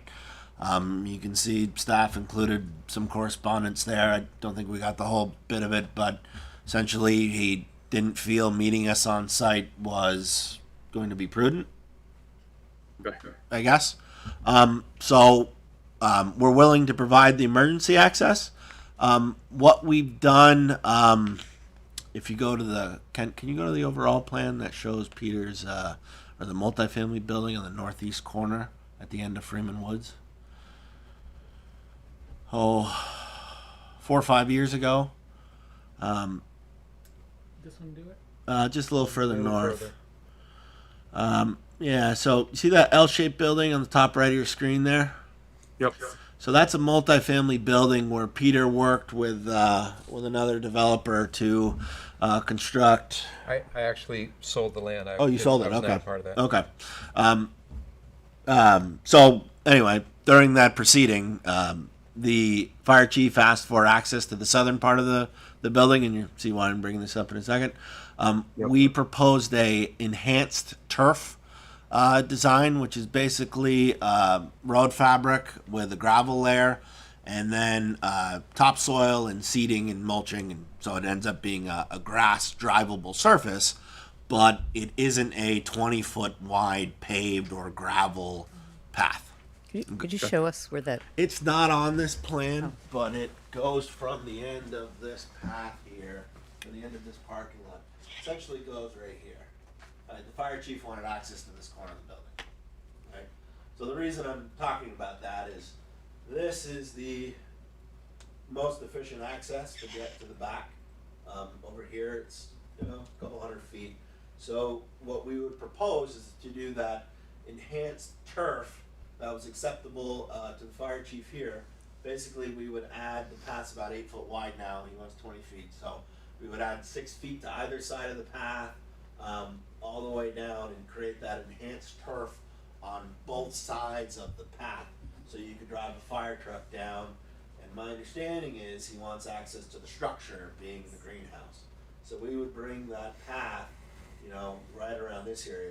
We're not going to bring it through the Zen garden. We're not going to have a 20-foot access point. But to come from this corner to here, I think will substantially improve, and we feel provide the emergency access the fire chief's looking. What's the excuse me for a minute, what's the distance from that endpoint that you just described to the greenhouse? What scale am I here, Ken? Because that's the distance that the responders would have to cover by foot. And you haven't run this by 20? the fire chief yet? 120? Well, we tried to meet him on site, but it's not our first dealing where we've asked for additional information or to work out, our differences, so to speak. And Didn't come. the correspondence is in the staff report. So that's what we wanted to talk about. It was acceptable in this application. I think it's more than, that's quite a bit of work to get an extra 12 feet width down to the back of the inn, where currently there's no vehicular access or formal. And I wouldn't want to do that until we build a greenhouse. If Sure. if and when we build a greenhouse. We have it on the plan. That doesn't mean we're going to wind up doing it. Yep. But when we do, then we recognize that we're going to have to put that in. Thank you. That's it for me. Anyone else? Trevor? Trevor? No, I don't have any questions. Not at this time. I have one question about the path. It's going to be 8 feet wide, Yes. and is that necessary? I mean, can it be smaller? The equipment that would go in to do it that's the minimum Gotcha. width of being able to do it. So that which is going to necessitate a lot more moving it around as we go Right. through it. We haven't talked about this, but my expectation would be, as in any primitive path, where it's used is where it stays dirt and where it stays Yeah, because compact. you end up going around it if you. Right. If they're not walking 4 wide or 3 wide, the sides may very well Grow back in. take themselves back. Okay, thank you. You're welcome. So, nothing else from anybody? Not yet. Okay. I'd like to open it to the public if anyone wants to speak. Raise their hand. Yep, come on up. Zero. There's no microphone. Can we slide, Brian, slide Brian, me. can you grab Oh. Peter's mic, slide over to the table? Thank you. Do you want to sit here? Yeah, I think, Put it over there. sit- Thank you. Sorry about that.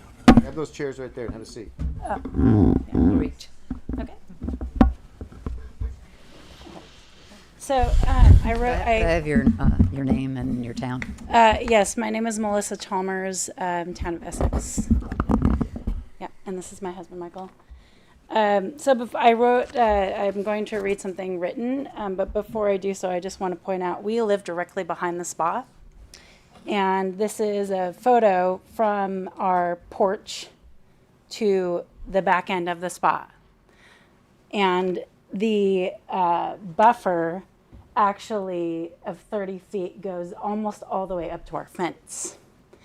So any trees that would be cleared would massively expose us to anything that is being built in the back of the spa. So I just wanted to add that, and then I'm going to read my comments. So my name is Melissa Chalmers. My husband Michael and I live at 14 Lang Drive, and we are abutters to parcel D2 at 74 Essex Way. Thank you for the opportunity to speak. I'll be focusing on 3 key points that are supported by the historic record, which you've already covered, the Town of Essex's zoning regulations, and the staff report. First, historic intent and long-standing reliance. As confirmed in the staff report and prior planning commission findings, parcel D2 has consistently been identified as open space. I know there's been some debate on that. And as a buffer between the Essex Inn and the Woodlands residential neighborhood. Multiple subdivision approvals, master plans, and correspondence from the town officials over nearly 4 decades describe the parcel's purpose to serve as a buffer.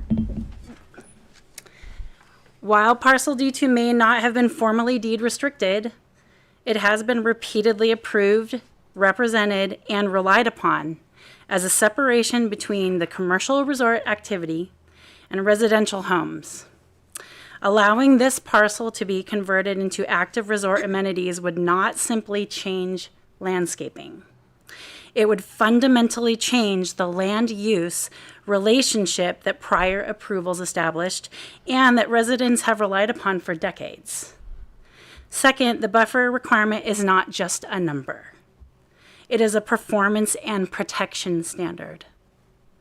The Town of Essex's zoning regulations reference a minimum 30-foot buffer between commercial and residential districts. However, that number functions as a measuring threshold, not as proof that buffering requirements are satisfied. The regulations clearly require that buffers perform a protective function by providing year-round, not just the summer, visual screening and mitigation from light, noise, and activity. In practice, this means that the board must evaluate not just how wide a buffer is, but whether it actually works. Parcel D2 has historically provided approximately 100-foot wooded separation. That larger forested buffer has helped shield homes from lighting, activity, and noise from the resort, and I will tell you it doesn't even 100% do that. There is a very loud compressor or something that's attached to the spa that we hear audibly, and recently there's been an additional noise, and I believe one of our neighbors is also on the call that can speak to that as well.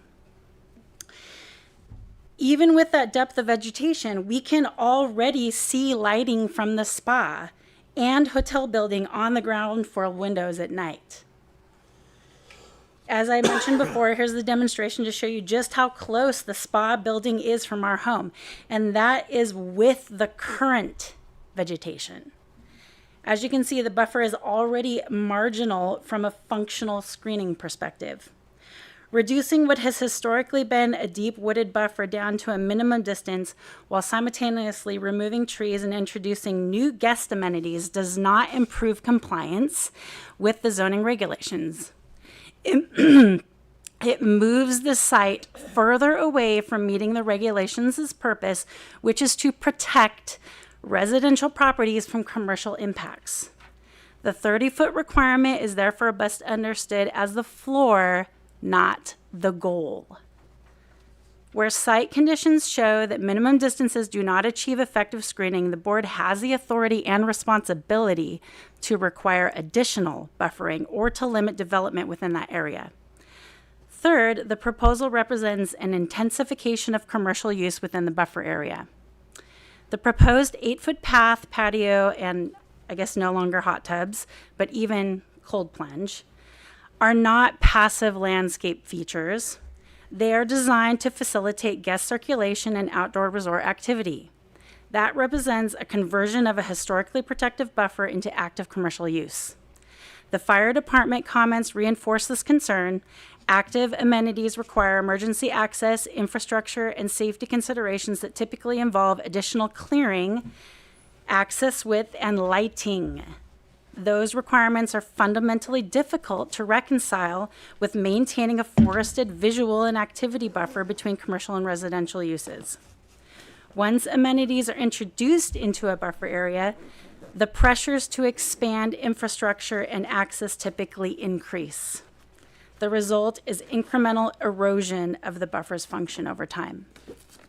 Beyond regulatory compliance, Parcel D2 plays a critical role in maintaining the visual and spatial transition between the inn and the Woodlands neighborhood.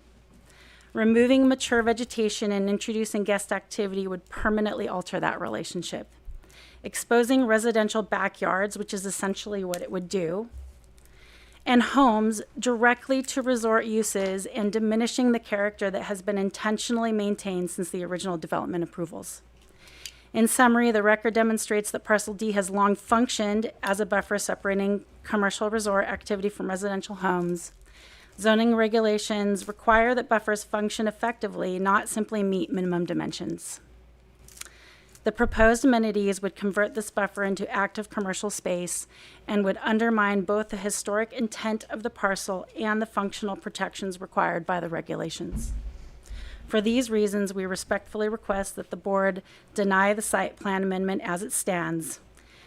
And I don't know if this is a possibility, but given the historic approvals and evidence that Parcel D2 or 74 Essex Way has consistently functioned as a buffer, we would love it if the board would consider a formal requirement for permanent land record protection designating Parcel D2 as a buffer or open space, where commercial amenities, structures, and guest activities are prohibited. Thank you very much for your time. Thank you. Thank you.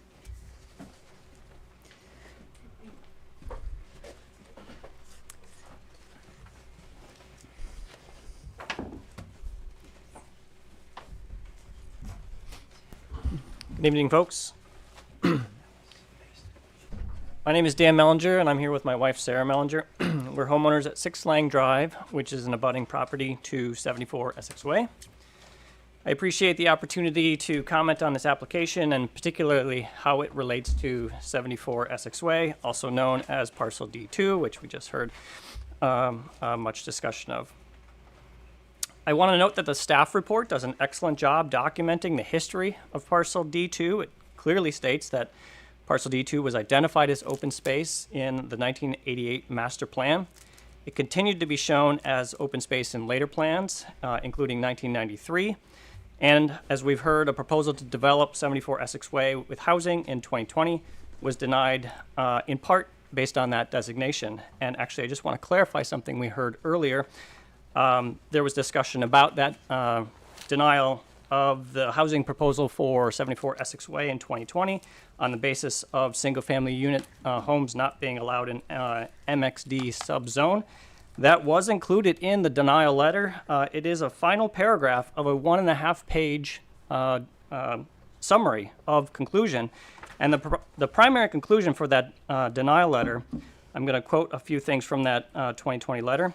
The applicant's proposal would constitute a change to this approved layout and thus require review under Section 2.12 of the subdivision regulations. The town attorney has indicated that development of the lot may be allowed only through this process and only if the Planning Commission determines that the proposal is consistent with the original intent of the approval. So it was not merely just the fact that single-family homes were proposed in an MXD subzone. The staff report evaluates this proposal almost entirely through the lens of current zoning regulations, including buffers, dimensional requirements, and landscaping, but it does not address this central question that controlled the 2020 denial. Meeting current zoning regs does not override the intent of an approved subdivision. The proposal includes a patio with saunas extending into parcel D2.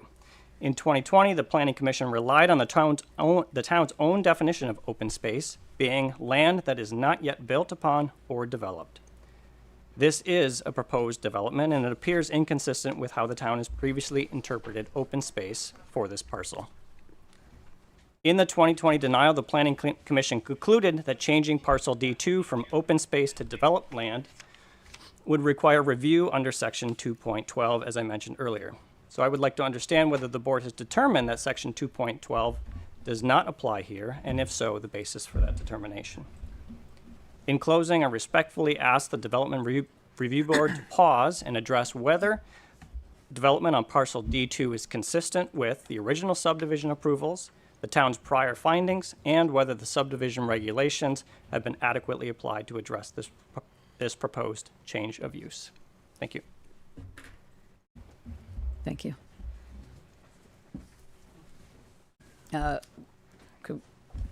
Whatever you want.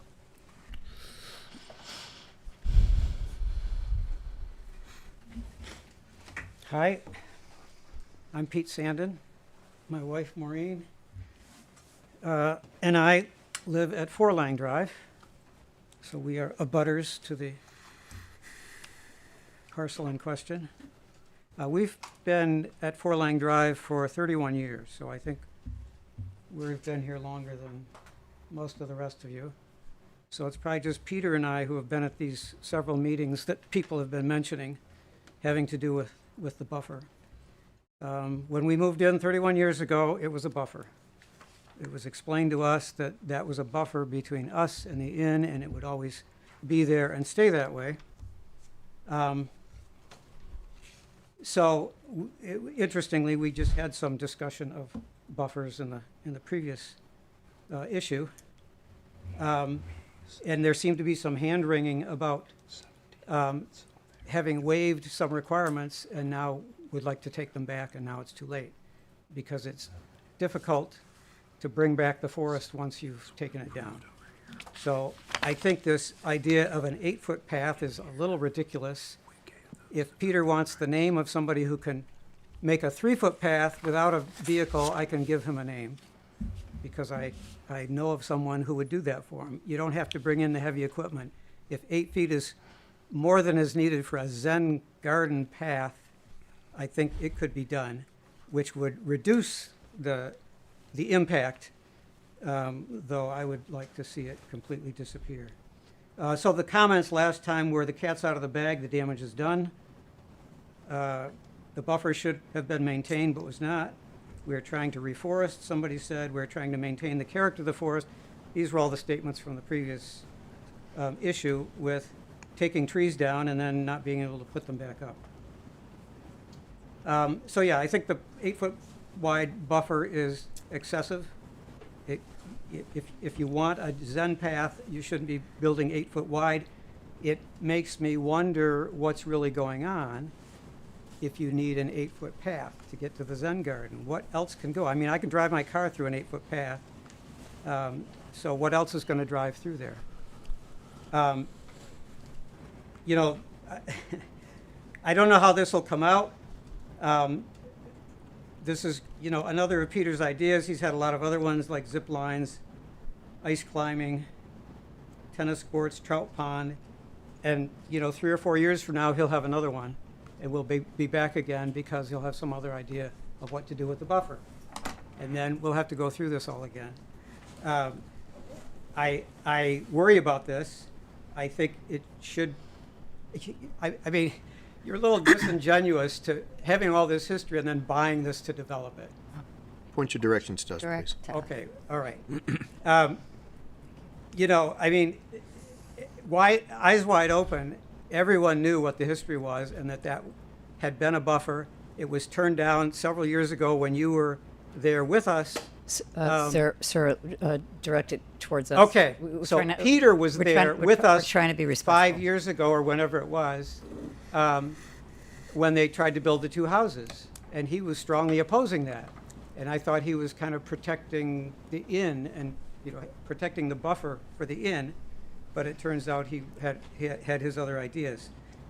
So I don't think he can feel too bad if this doesn't work out, but we'll see what happens. And I wonder if Ken's Garden in Colchester has 8-foot wide paths.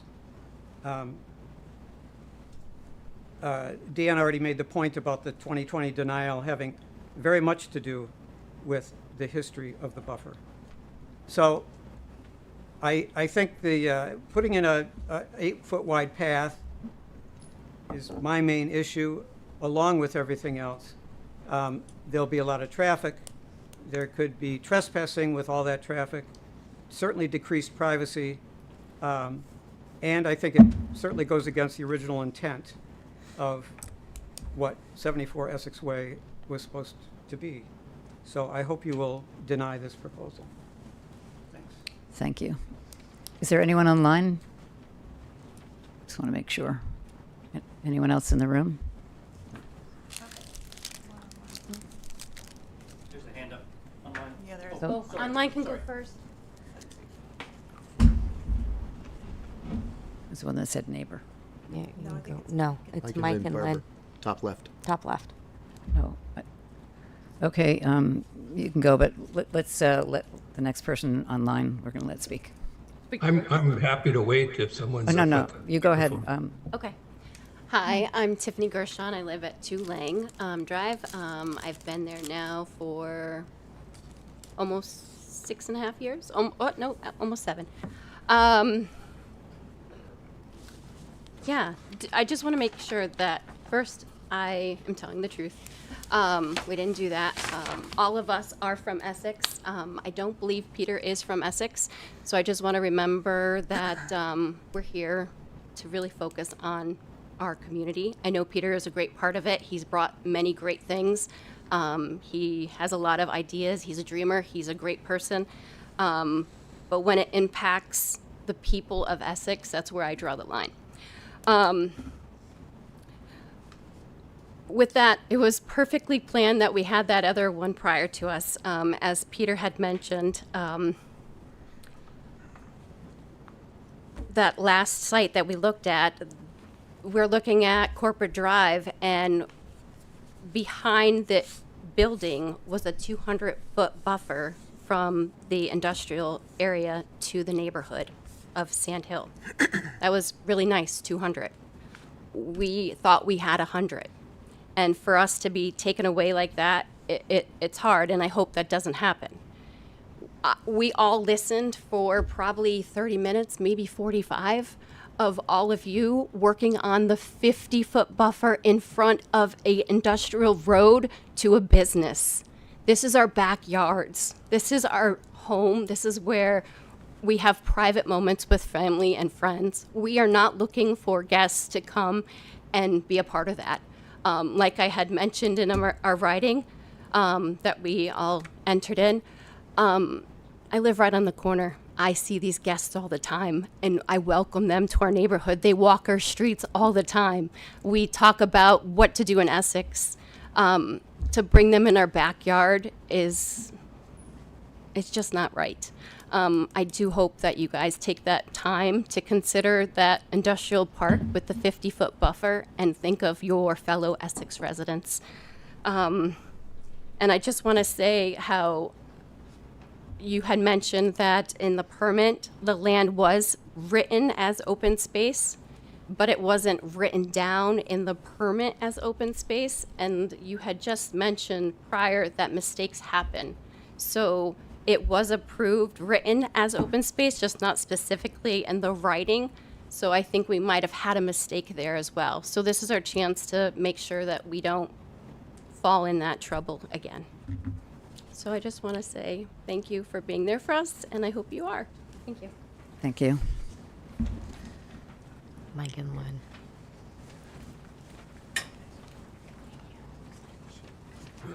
Mike and Lynn Faber, could you say who's speaking? Yes, this is Mike Faber. Michael Faber. I lived at 16 Lang Drive for 17 years. I was one of about, I think, 7 or 8 of us that provided written comment to the board, and I hope they've had a chance to review that, or at least I hope the staff has. And so I won't harp any more about the change to the use of D2. But my big concern here that I think has been almost ignored is the fire department's concerns. I assume that the fire department is assuming that that path should be the actual fire lane.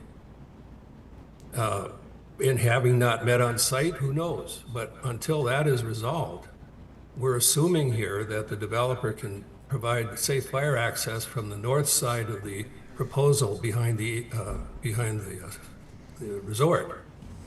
But if, in fact, the only real effective first responder access is a fire lane through the strip, that would be really problematic. That has to be 20 feet wide, impervious surface, able to support an 80,000-pound truck. And even beyond that, if it's a one-way road, it has to have a hammerhead or a cul-de-sac at the end for the trucks to turn around. So unless that north side option is viable, and I don't think there's anything on the table right now to demonstrate that, it's certainly not been written off by the fire department, we can work on the assumption, as the fire chief did, that the path is actually going to morph into a fire lane. And that is really a destruction of the traditional separation of the inn and the residence. So I think that without that being clarified much clearer than it is right now, there is no way properly to approve this. I wish that the path and the garden were two separate issues, but since they're melded together right now, the fire issue comes into play. And so that I'm convinced is the fire chief's opinion is that the logical place for fire access to the development, proposed development, is through the strip. And I'll also note in the fire chief's comments that he said, literally said, that the spa should never have even been built, because he said that it produces liability for the town of Essex, only compounded by building this garden without proper fire access. So that's a serious concern, and one I think that is not being addressed at this meeting right now. So that's my comments. Thank you. Anybody else? Can you go up again? Sure. Do you mind making it a little brief? Can we make sure nobody else is? No one else was ready. Okay. A couple things I forgot. So I was there at 2020 when we came, and Peter Eldman was with us. We were like a joint team making sure that that stayed as a buffer. He even offered to pay John Lang's taxes so he didn't build on it. Other things that I wanted to bring up, it was mentioned that the fire to get back there for the greenhouses. I don't think greenhouses are the concerns. I think it was the making pizzas and all that stuff. And just remember, this is a hotel that has weddings and all that stuff. So we have people at night consuming alcohol. This is not closed off. We're not keeping it as daytime only. There's going to be people going there at nighttime. They're saying that they're not going to have it lit, but maybe some ground lighting. That's a liability there too. So this whole project needs a revamp. I don't think we could approve it at this stage. Thank you. Thank you. Okay. Yeah. She was waiting. I was on Brian, applicant. I will be rather brief. My name is Ellen Gerke. I live at 22 Lang. I am not a direct abutter of the inn. I am an abutter by view, if that makes any sense. I am a abutter of the town. My property lines up to the town land that is between the inn and my property. We are surrounded by a very deep ravine, all in that area. I've lived in that home for 26 years, so I got beat, but I almost got there. And I'm a visitor of the inn, enjoy their restaurants. I've been to the spa. So this is not about a business that we do not want to see succeed at all. It is, however, a situation where we are living in a town that has significantly gone and reassessed all of our homes over the last year, causing a significant increase in taxes for all of us. based on property value.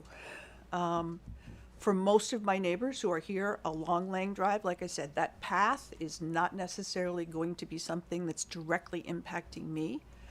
The tennis court area, I'll get to that. But understand the passion that's here, and I think the board has seen that before in many years past as we've come forward. Please take into account every single issue that was raised on every single one of those letters. I think it's important. I think you understand where everyone is coming from. As far as, and I'm not going to address that whole path again because I think they've done such a great job.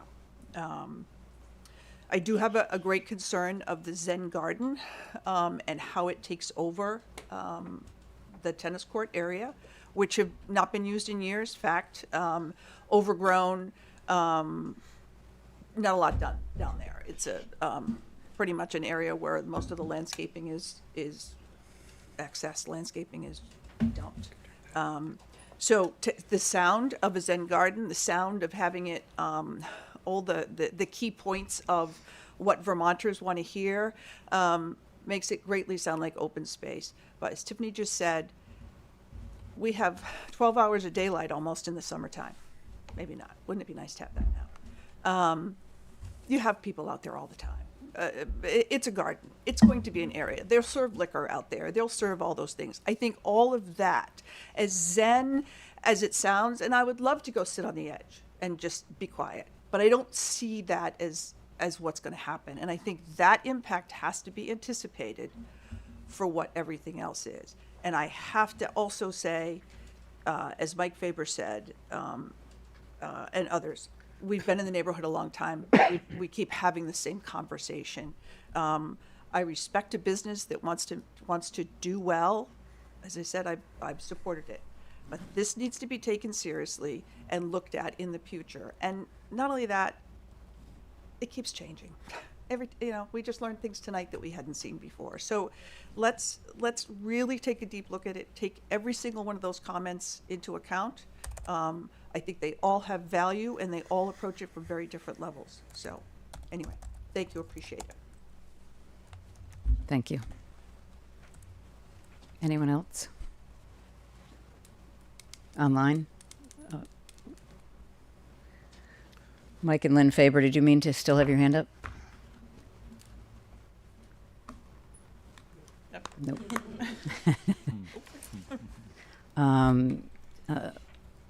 Brian and Peter, I think you had something to say. Yeah, I just go through a couple of comments that were said. It was stated by a gentleman, why is section 212 in the subdivision regs that was discussed in a denial letter of John Lang's original subdivision application. I'd just like to note which is why I didn't discuss it. This is a site plan application. The subdivision regulations are not pertinent to a site plan application. Those are in the zoning regs, and this isn't even a PUD. So this is purely a site plan application. So subdivision regulations are not applicable to site plan applications. Okay, there's no subdivision of land happening here.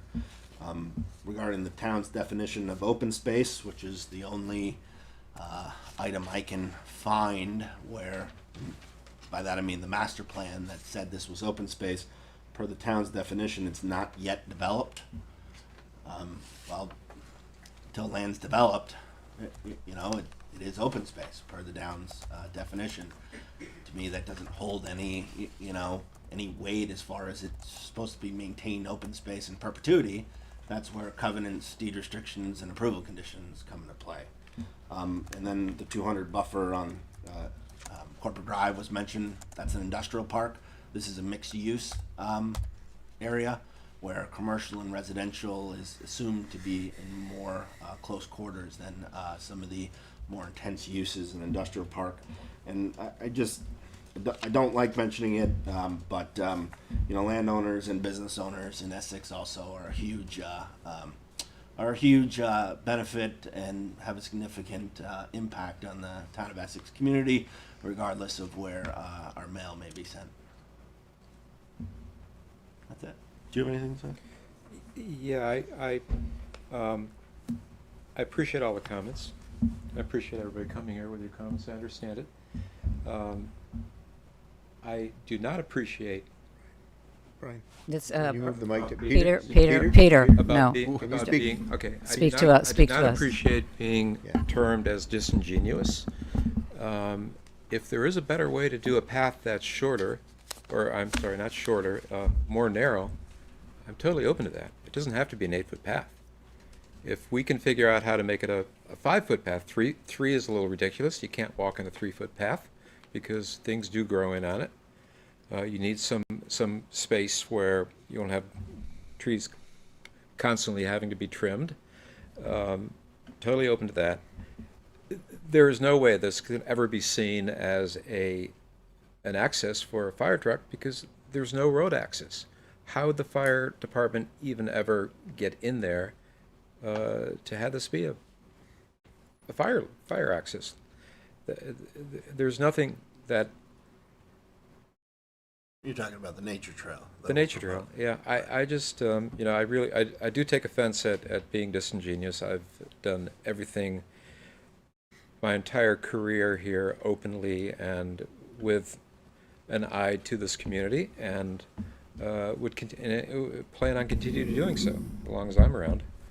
I'm sorry. Keep going. I'd like to go back that if there's a better way to do a walking path back there that's not 8 feet, there's no hidden agenda here. I'm fine with that. And I'd just like to say, when we were having conceptual conversations about developing this nature trail, which in my view in 74 Essex Way is the most passive development I've ever been in front of this board for.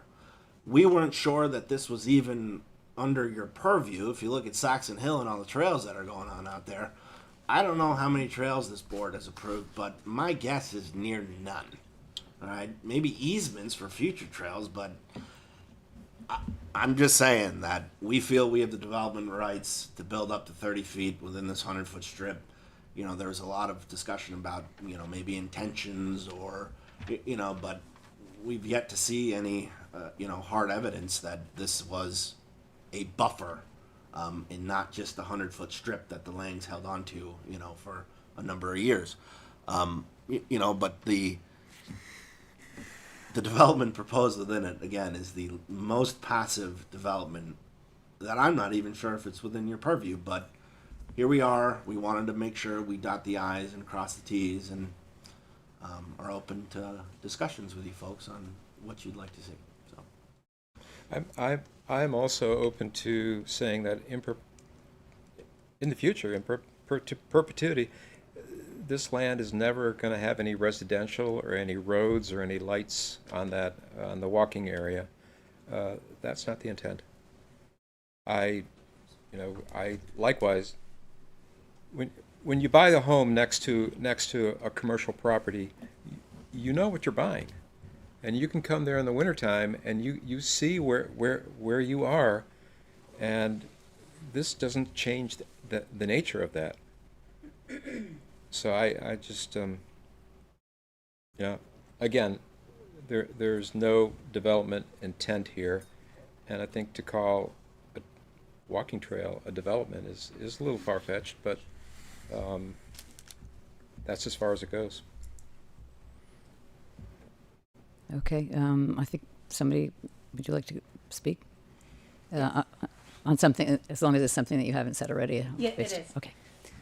So I do want to comment on the perception. To us, please. Sorry, I would like to comment on the Trustee. perception of Sorry. Got it.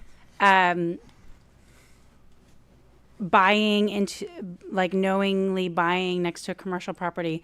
We just purchased our home last July, and when we were shown our home, we were specifically told that the property behind it was designated open space that would not be developed upon. If we would have known that there was a Please stop it. chance that it would have been developed on, we would not have purchased that home. If that home is developed on, regardless of just a trail or the additional spa amenities put in, that will significantly reduce our opportunity to sell the home if we do not want to be next to a trail that basically backs up to our house and people can look inside and spa with lights and noise and people screaming as they jump into a cold plunge, because they will. Thank you.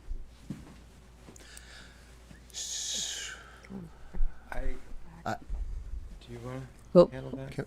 Well, we're going to discuss this whole thing. yeah, Hate to do this kind of laundry well, stuff. we just add that. So we did look into the rear of these property lines. We did have our surveyor go out, stake the line. You know, there's certainly some encroachment from some of the landowners, leave piles.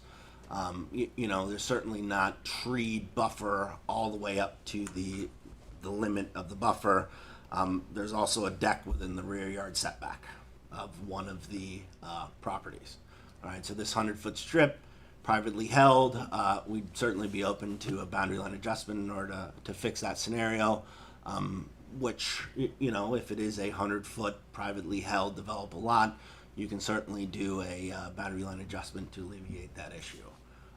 But you know, if it was a 100-foot you know, buffer per se, there's no adjustment that could be done there. So it's something that, you know, we've looked into. We think that, you know, can be remedied, but you know, there is certainly some encroachment going on. Okay, is that anybody else from the public? I'd like to offer an opinion at this stage. Sure. I feel we've gotten adequate testimony from the applicant, adequate testimony from the public. I'd like to propose that we close the public hearing and move this to a deliberative session. Are you making a motion? Yes. Okay. But the deliberative, I don't have the details on the deliberative session yet. That would be potentially determined by Ian and staff at a later date. Okay. So my motion is to go move into deliberative session at the next available opportunity as determined by the chair and the staff. Is that allowed? Do you mean that you don't want to deliberate tonight? Correct. A different time?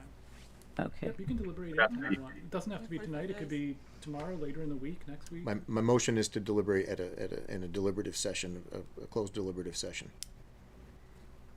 Sorry, I didn't make. First motion would be to close the public hearing. Second motion would be to go into a closed deliberative session. Doesn't mean we can't reopen and come into public hearing at a later date time. If somebody wants to second that, we could discuss that. Well, how about a motion move to close the public hearing? Leave it at that for the time being. Yes. Second. All in favor, say aye. How about some discussion? Oh, so we're going to We discuss should that. always have discussion after a motion and second, before we vote. Except to close. Yeah, sorry, I meant that. Let's discuss it. Dusty? Any discussion on the motion? I mean, if we're gonna let's. Yeah, well, I'm just okay. This is just a motion to close the public hearing. Yeah. Yes, right. I have none. I have none. So, okay, so, I have a couple more questions that I might ask the applicant, but we could also potentially discuss those in a deliberative session, I guess, You can always feed things back out to the applicant and it'll reopen a public hearing following if we have sufficient questions from them. that's. I don't mind continuing the deliberative session, but I'm not in favor of doing a deliberative session. Well, we're talking about closing the public hearing right now. Oh, yeah, okay.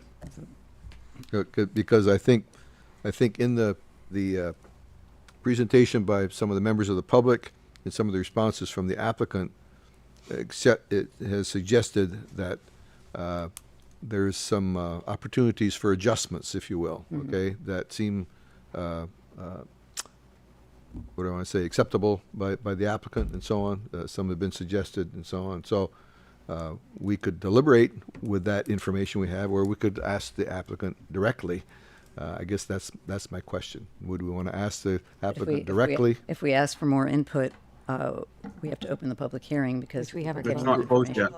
Right, that's exactly what I'm saying is okay, let me say it another way. Are there more questions that we want to ask the applicant, or are we ready to go into deliberate session? I'm ready to go into deliberative session. Is anybody else? I don't have any other questions. But if Hubie, you have questions, obviously do. you should ask those questions before we close the public. Yeah, I do. I do Then- have a couple then- questions. Do we have to withdraw the motion? This is still discussion about that. The reason I want to close the public hearing is at this point, both the applicant and the public have started to interject personal opinions, not just opinions, but emotional responses to the testimony that's been provided. And I agree think with that's that. going to continue to circle. I just don't want to, So, if we're finished taking input, we can't ask the applicant. but we more can always reopen and Correct. so I think I'd like, my request and my goal with this path is to get to the point where we as a board can discuss the merits of the application against the regulations, incorporating the concerns of the client and the presentation of the applicant and staff.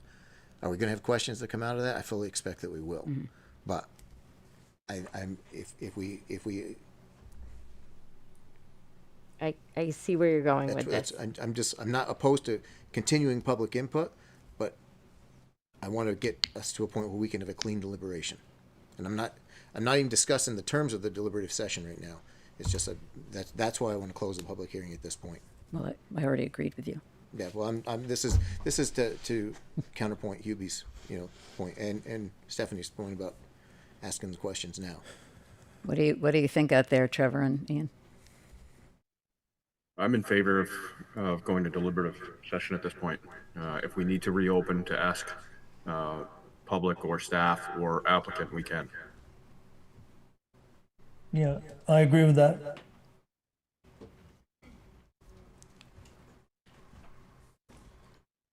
Nick? I fully expect that we'll have additional questions, whether we close or continue or keep it open, whatever. But there's a motion in a second, so.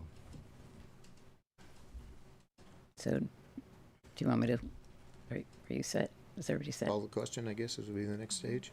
Yeah. Call for the vote? Yeah. All in favor of closing the public hearing, say aye. Aye. Aye. Aye. Nay? No. Passes 6-1. Public hearing is closed.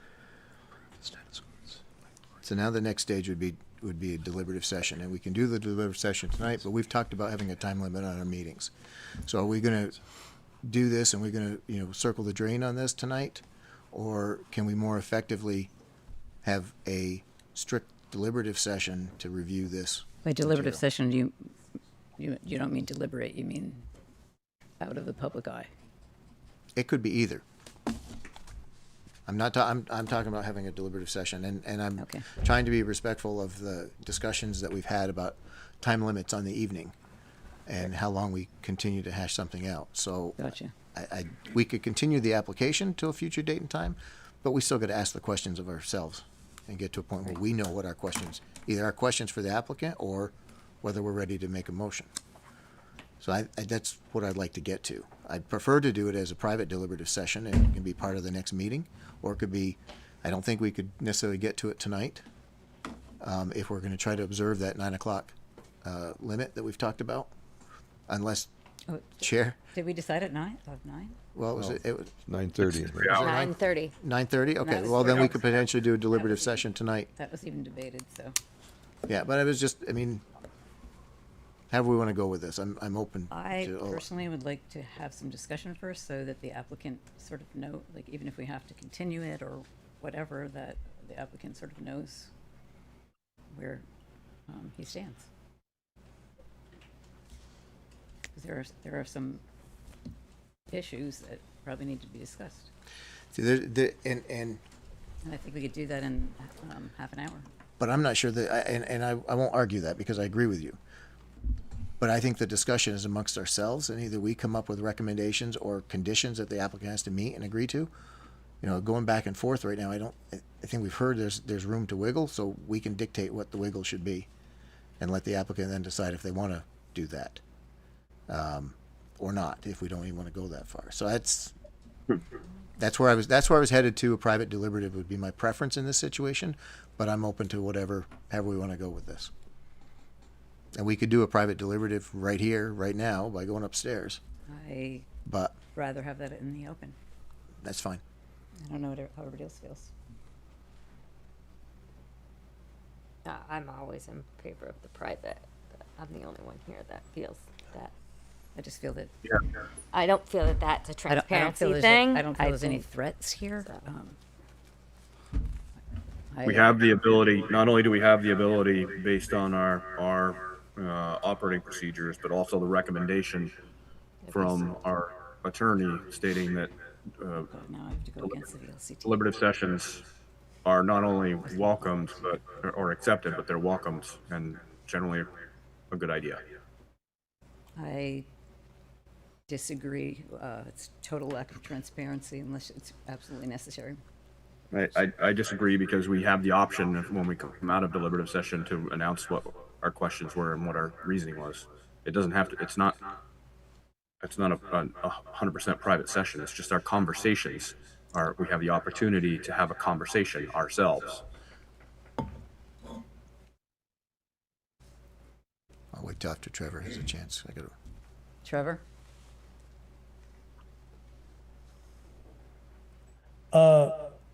Well,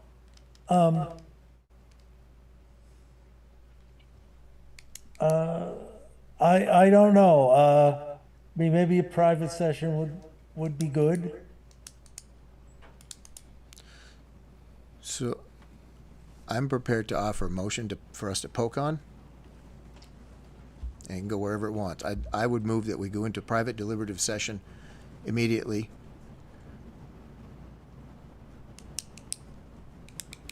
That's the motion. Including staff to discuss this application and the testimony we've heard this evening. Do I have a second? Second. All those Discussion? in favor? Anybody want to Any discuss it? discussion? Any discussion? I thought we discussed it so much. We did, but Endlessly. Discussion? None. All those in favor say aye. aye. Aye. Nay? Nay? No. Passes 5-2. Okay. I can do a Teams meeting, Trevor and Ian. Yep, thank you. Is your preference to go upstairs or have everybody else leave? I think It's cold. upstairs is more private.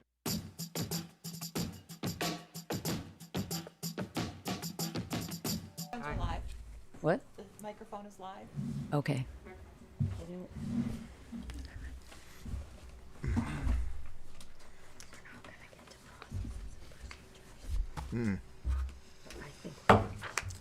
Okay. Do we have? Do we So have we're- Trevor? He might not have come back. Oh. Yeah, That's interesting.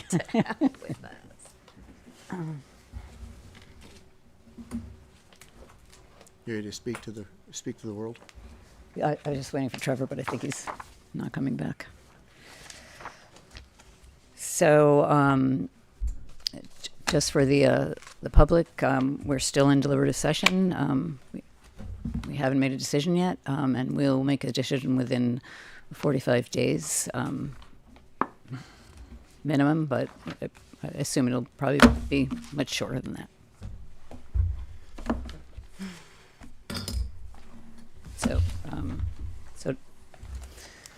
So we've already closed the public hearing, so now we're going to go to business items. So I would I would. move to amend the agenda to strike the remaining items in the interest of time. Yes, I was. Seconded. So just so I'm clear, we're not continuing doing anything. You're closed and you're going to render a decision. Right, we're not continuing it. We're still in deliberative session. Deliberative. Okay. Thank you. All those in favor? Wait, can we have some discussion? Oh. Well, you know, I'm going I to get mean, this yet. Seriously, that's the process, okay? That's Robert Rules' process. I only had an hour warning that I was going to take substitute, so I am sorry. What's left on the agenda? It's talking about our procedures and stuff that we did at our last meeting, but we really don't have time to. Yeah, we thought that we thought this would be a short session. So we thought we'd have some time to discuss more things. And unless you want to. Well, we got No, we, I just wanted to make clear what we're No, I got it. getting rid of. well, that's what the motion was, so. Any Maybe other- we can exclude other business, just in case. Yeah, I am. It's odd that we have business items and other business. Someday I'll have to talk about that. So, any other discussion? I don't care how we frame it. I just want to, everything except the motion to adjourn is, I'd like to strike my motion is to strike everything except the motion to adjourn from the meeting. And do we have a second? Second. I second it. He said, yeah. Oh, Ian yeah, already- we already said that. Sorry. So Ian seconded, Dustin motion, Ian seconded. All those in favor, say aye. Aye. Nay. Meeting adjourned. No, we're next, not there that's yet. the No, next no, motion. not yet, not That's the next motion. And that one can't be discussed. I make a motion Make to a motion to adjourn the adjourn. meeting. I'm going to second it because I found out I can do that too. Yeah. Who got the first one in, Ian? No, Stephanie. Okay. Oh, I'll give it to you. I'll give it to whoever wants it. Aye. All in Aye. favor? Aye. Nay. We are adjourned. We're adjourned. 9:48.